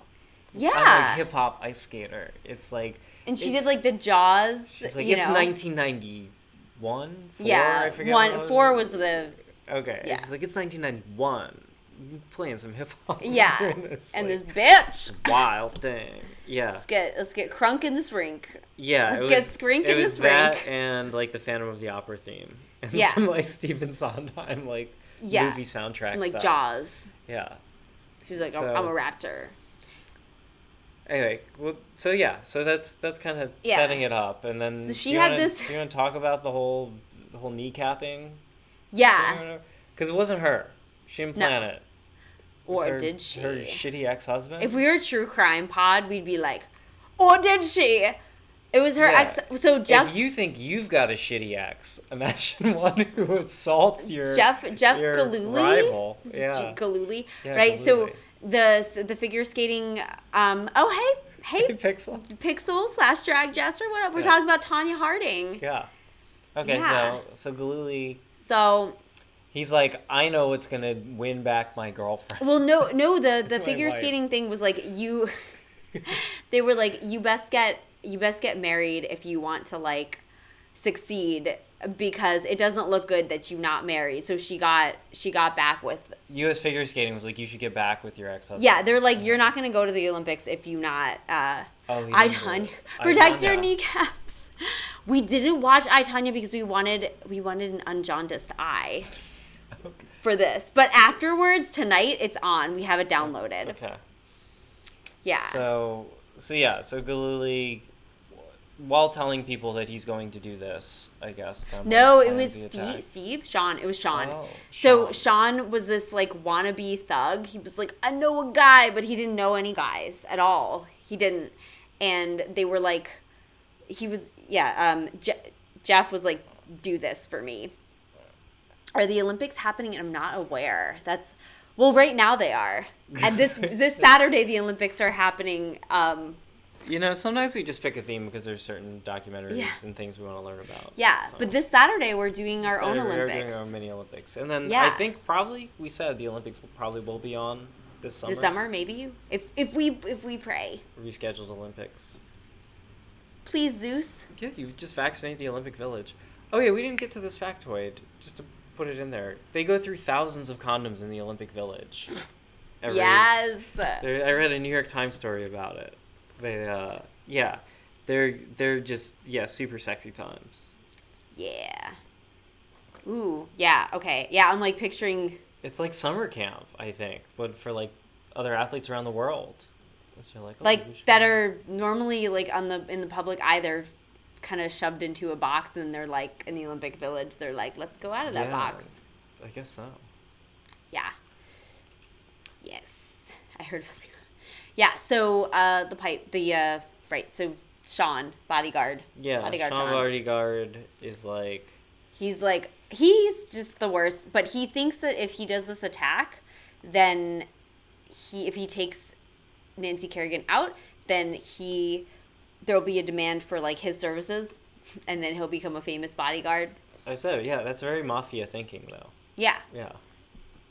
So he messes up a ton of times. He, like, goes to stake out Nancy Kerrigan at nationals, or, like, at her home, but then he doesn't realize that she's already left for nationals. He has, like, the wrong ID with him, so he, like, can't rent a car. I mean, it's just, like, a hot mess. And then he waits at her practice at nationals, and he just, like, whacks her right in the perfect area that it's not terrible. Because if they had gotten, like, her hamstring, if he'd gotten her hamstring, then, like, it would have, like, shredded her muscle, and if he had gotten her kneecap, that would have been fucked. But, like, yeah, he just kind of really, like, whacked her, and then she does the famous why yeah, she doesn't say why me, just, you know, clearing it up. She just says why. But then she well, so she then misses the qualifying. Yeah, because it was at practice for the qualifying. And Tanya Harding nails it. She skates better than she ever has.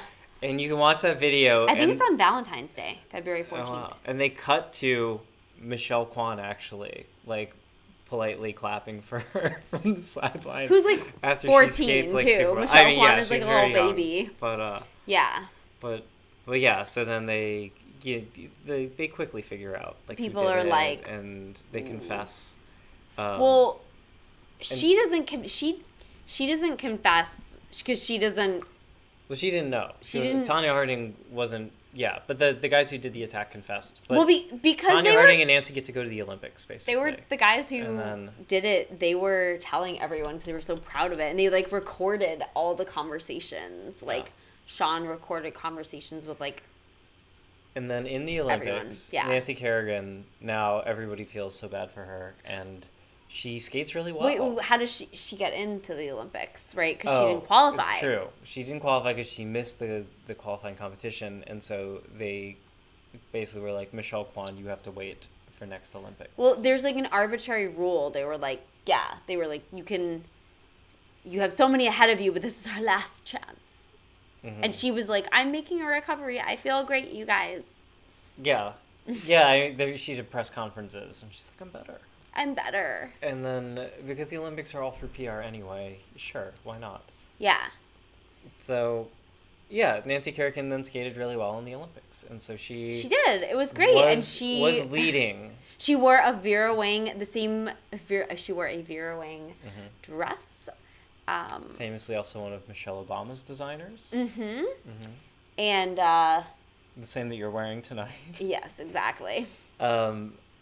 Yeah, Tanya Harding, for all, like, the excitement about her, had her, like, skate lace broke. She said, you guys, my skate, it fucked up. And they were like, Tanya, this is the last time.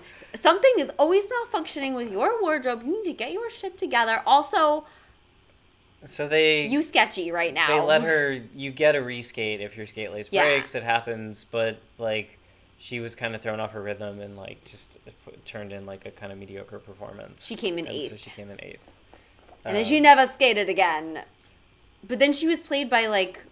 No, she definitely continued skating afterwards. She's, like, became, like, an instructor and is, like, went on to have her career as, like, no, a she trainer, didn't. teacher. Yeah, she still skates. Yes. I'll show you videos of her skating since then. I need to see this. I've seen them. I need to see this. I don't believe. Yeah, if it's your entire life up until that point, you definitely continue doing it. She said, I'll never skate again, you bitch!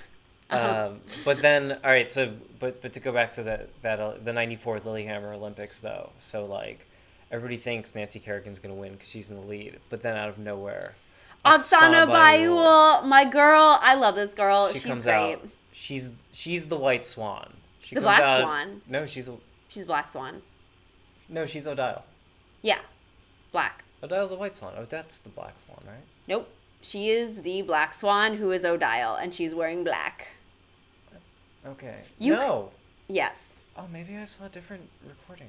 I saw her as a white swan. She has two pieces. Yes, all figure. Oh my God, wires. Okay.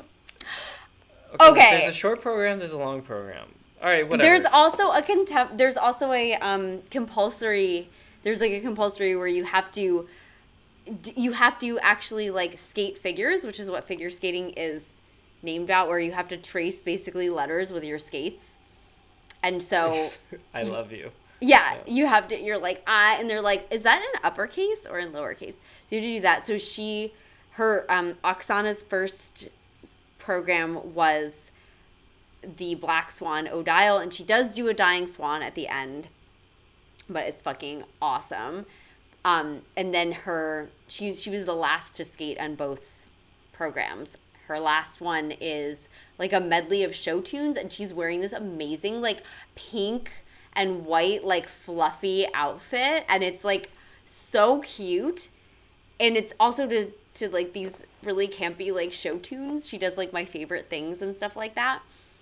And Nancy Kerrigan had been known for doing sort of show tuney like but more like beautiful like romantic ones. And so I think one of the announcers is like, Oksana Bayul is, like from the Ukraine, is dancing to show tunes like right after Nancy Kerrigan, and she's fucking nailing it. Like, what a world, what a world.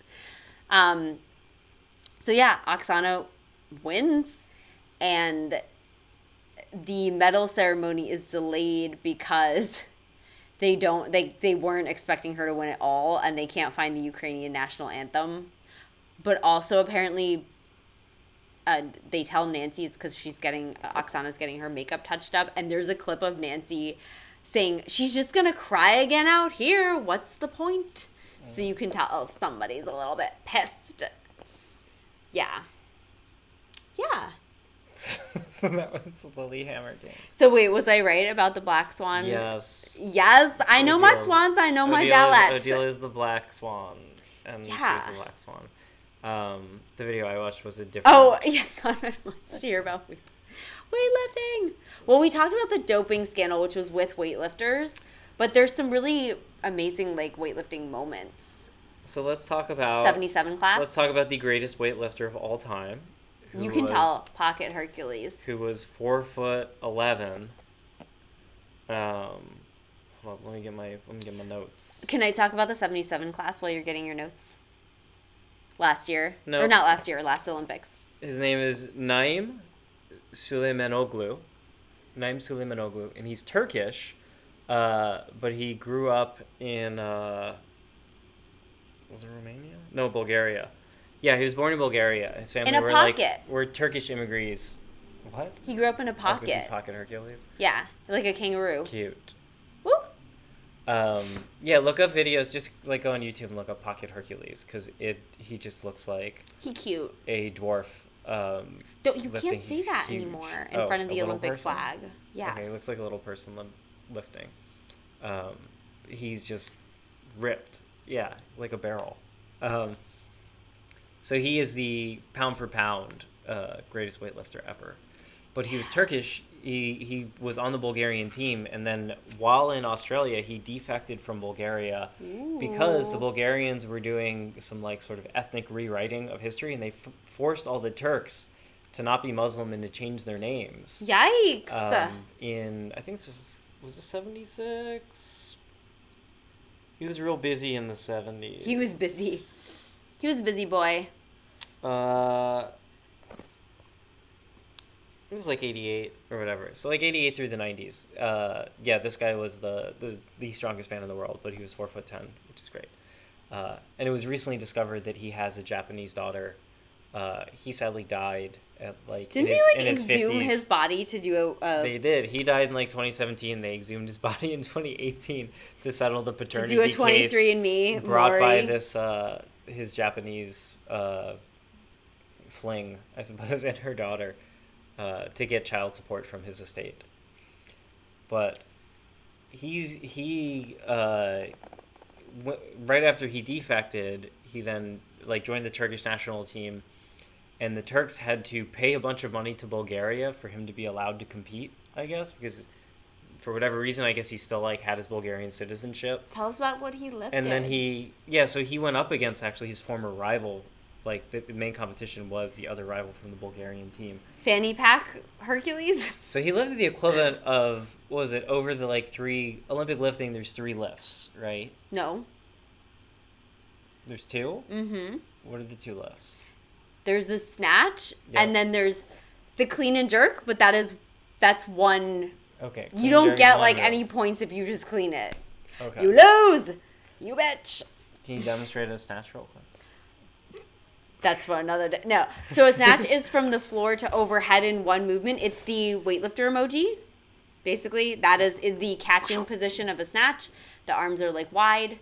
And then a clean and jerk, you clean it so you get it from the floor to your to your collarbone. So it's at your collarbone. You stand it up from that squat, and then you heave it off your chest. You jump under it and you stand, and you have to hold the weight over your head like steady until all 3. The judges have like 3 lights in front of them, and so until they all are white, then you can put the bar or gently follow the bar down, whatever. You also have to stay on the platform. So some weightlifters, they like, because they're trying to get like under the weight when they stand up, they're like running around like crazy. They're trying to catch their balance. People are wondering like, they're like, how do people like lift that much weight? And it's like, you're not like strict lifting it. You're literally like jumping. It'll float in the air. You go under it and then you stand up. But this all happens super fast. Again, watch Hook Grip. He does like amazing videos of like slow-mo, fast-mo, all the greatest lifters, training videos. It's addictive.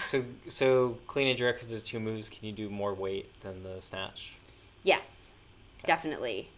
That is like the heavier lift. In both cases, you're getting a weight over your head. Exactly. So one is in one move, one of them is in 2 moves. But the clean and jerk is like you get a 1 score for how much you get over your head in that one, and then 1 score for how much you get in the snatch. So there's some logic that goes into it in game theory, right? Because you can like, depending, and some lifters are better at like the clean versus like the snatch, for example. And there's different styles, and you get 3 attempts to put up your highest weight. Yeah. So you can see what the other people are doing on their attempts, so you kind of know what you have to do. Yeah. So if you get to go last on like the clean and jerk after seeing your competitor in the snatch and clean and jerk, you can pick your weight so that you'll beat them. Yeah. You pick a weight. Well, you can keep picking weights to like make them, so like if a weight, basically whatever weight is, whoever's lifting the most weight goes last. Yeah. So let's say like you're lifting 50 kilos and I'm lifting 60 kilos. If you decide to lift 61 kilos, then you're going to go last. Because you lift on the same bar. Yeah, they keep adding weight They just keep adding weight to the bar. Exactly. Yeah. Yeah. So Pocket Hercules routinely would come out, and like his competitors would like they'd be on their like, 2nd or 3rd lift. And like he would come out and do his first. And then just set like multiple world records. So his first Olympics, he set like, I think a world record in both the clean and jerk and the snatch that he did. Yeah. Yeah. So this should be noted that it's for the weight class. Yes. So everything is relative. He was in the featherweight. What weight? Like that's like the 56, light. I think. So for men. For women, it starts at 48 kilos, which is like 105 pounds. Fun story. I tried to be an Olympic weightlifter, but I was never heavy enough to compete in any weight class. And but therefore I won because I was in my own weight class. So there you go. Yeah, so he must have weighed about 50 kilograms. So he was a 56 because that's like So he must have been 56 kilograms, and his best snatch was 152 kilograms.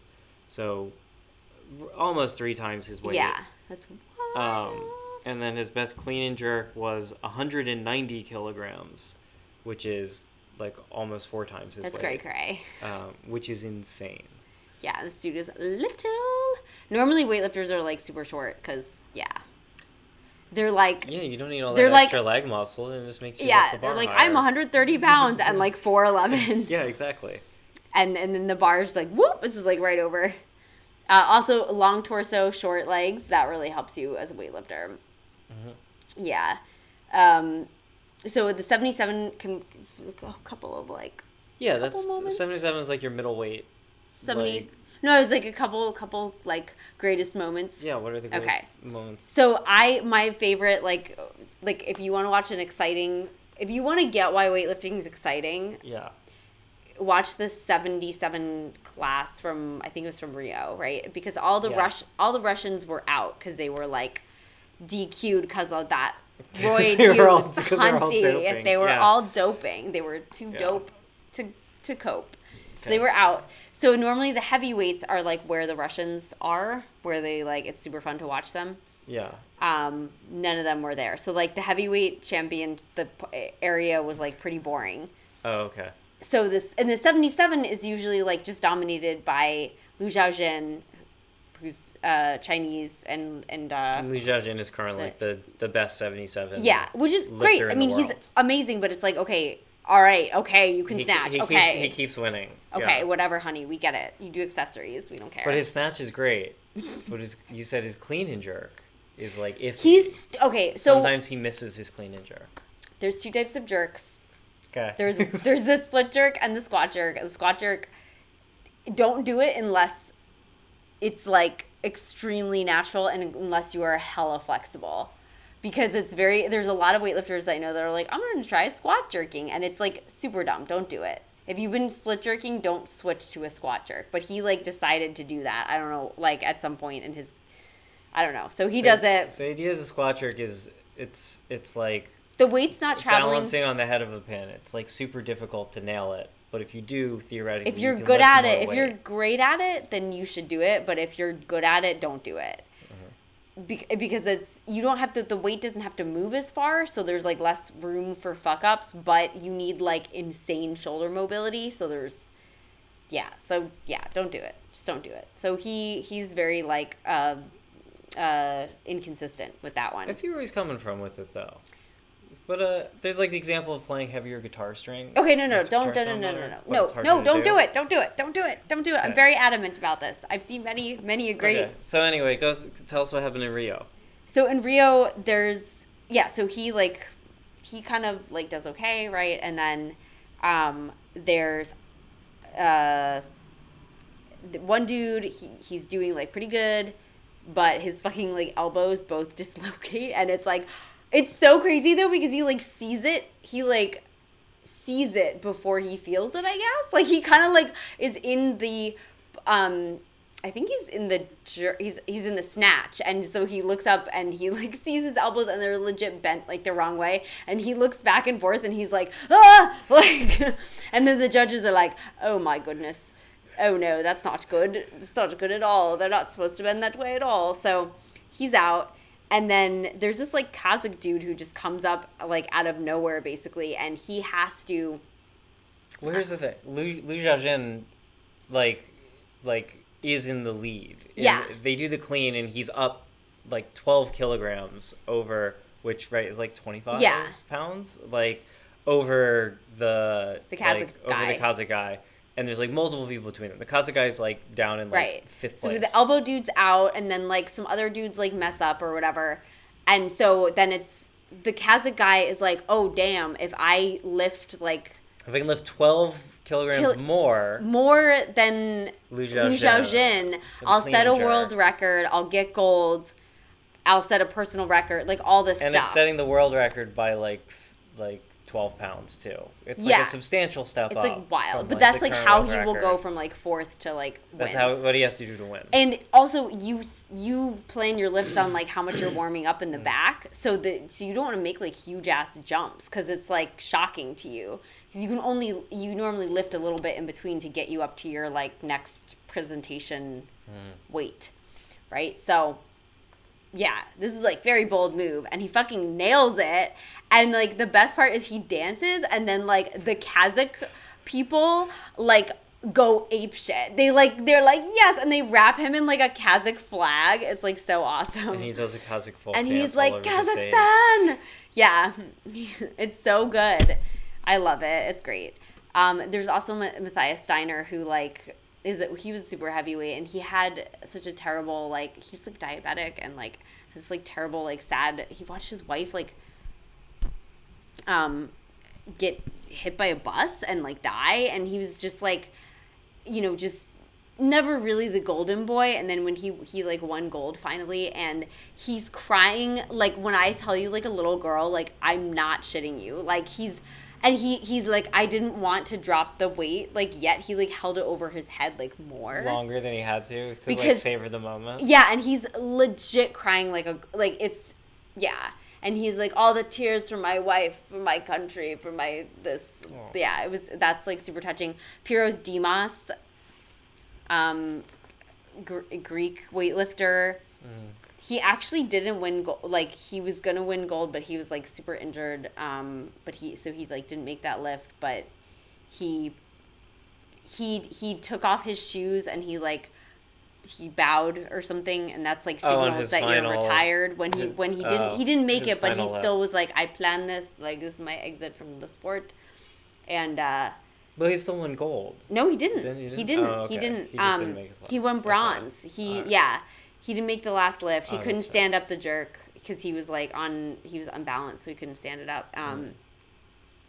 But the crowd still, like, they were like, Pyros, and he was like, yeah, and they let him like take some extra attention on the podium, so that was like super cute. There's also the gymnast with the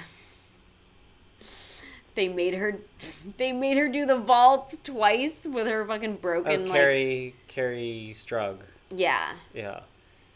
Carrie Strug with her famous one-legged landing on the vault. Yeah, she like fucked up her first landing, broke her fucking ligament, and then the girl after her like totally didn't stick her landing, and then they were like, and it was do for it the again. Team. It was for the team, so that do like it as long as she again. completed and like did well, they would have like a full like team score that would give the U.S. gold.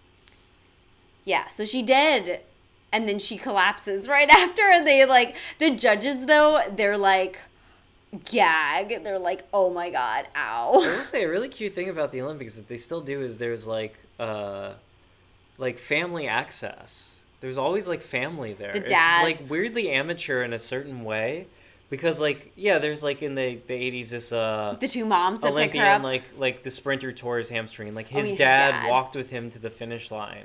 Yeah. Or like Carrie Strug, when you watch the video, like it's two like Midwestern moms like wearing with like perms, bad with perms. They allow and those like tracksuits. They come pick her up and like carry her off, and you're like, yeah, I think there really is like a friends and family box, or like they treat it like almost like gymnastic meets. I think are always like sort of informal to some level. Yeah. And they still keep that feel at the Olympics despite it being in this big like stadium.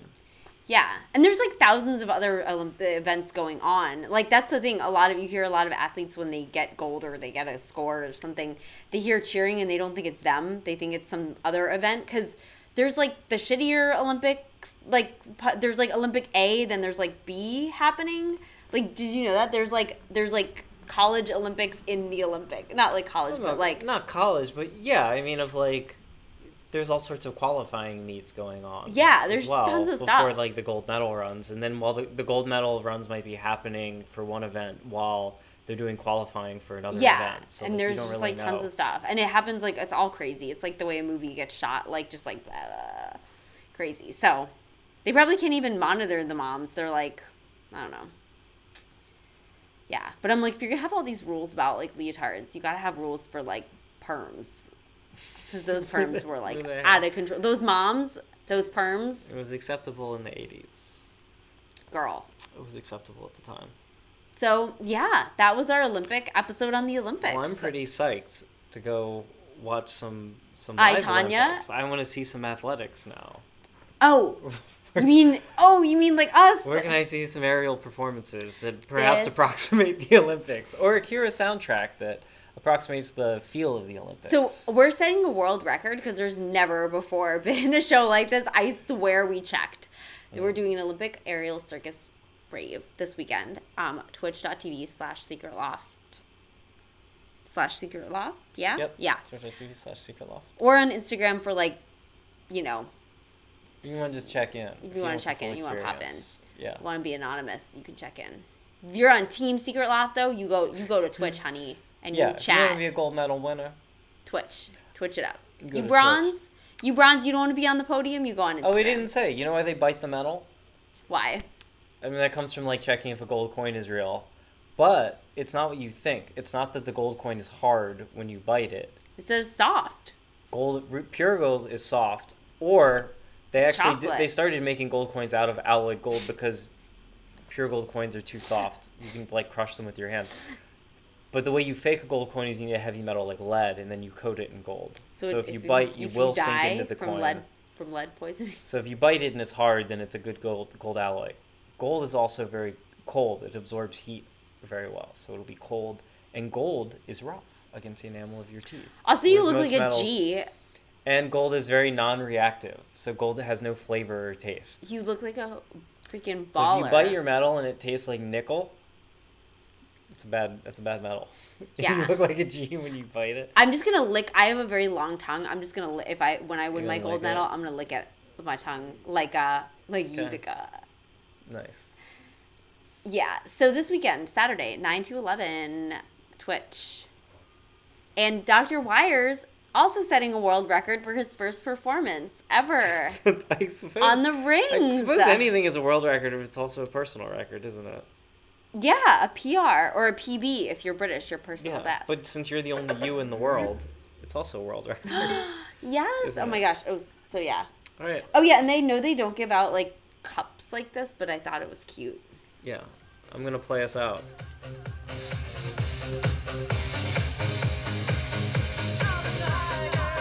Maybe I should take my thing off so you can see my guns. We get shut down. Yeah, you look like a Russian figure skater now. Like a Russian boy. Damn, my The forearm's gymnasts don't wear big. that much makeup. But a skater, yeah. Oh, get on the gram too.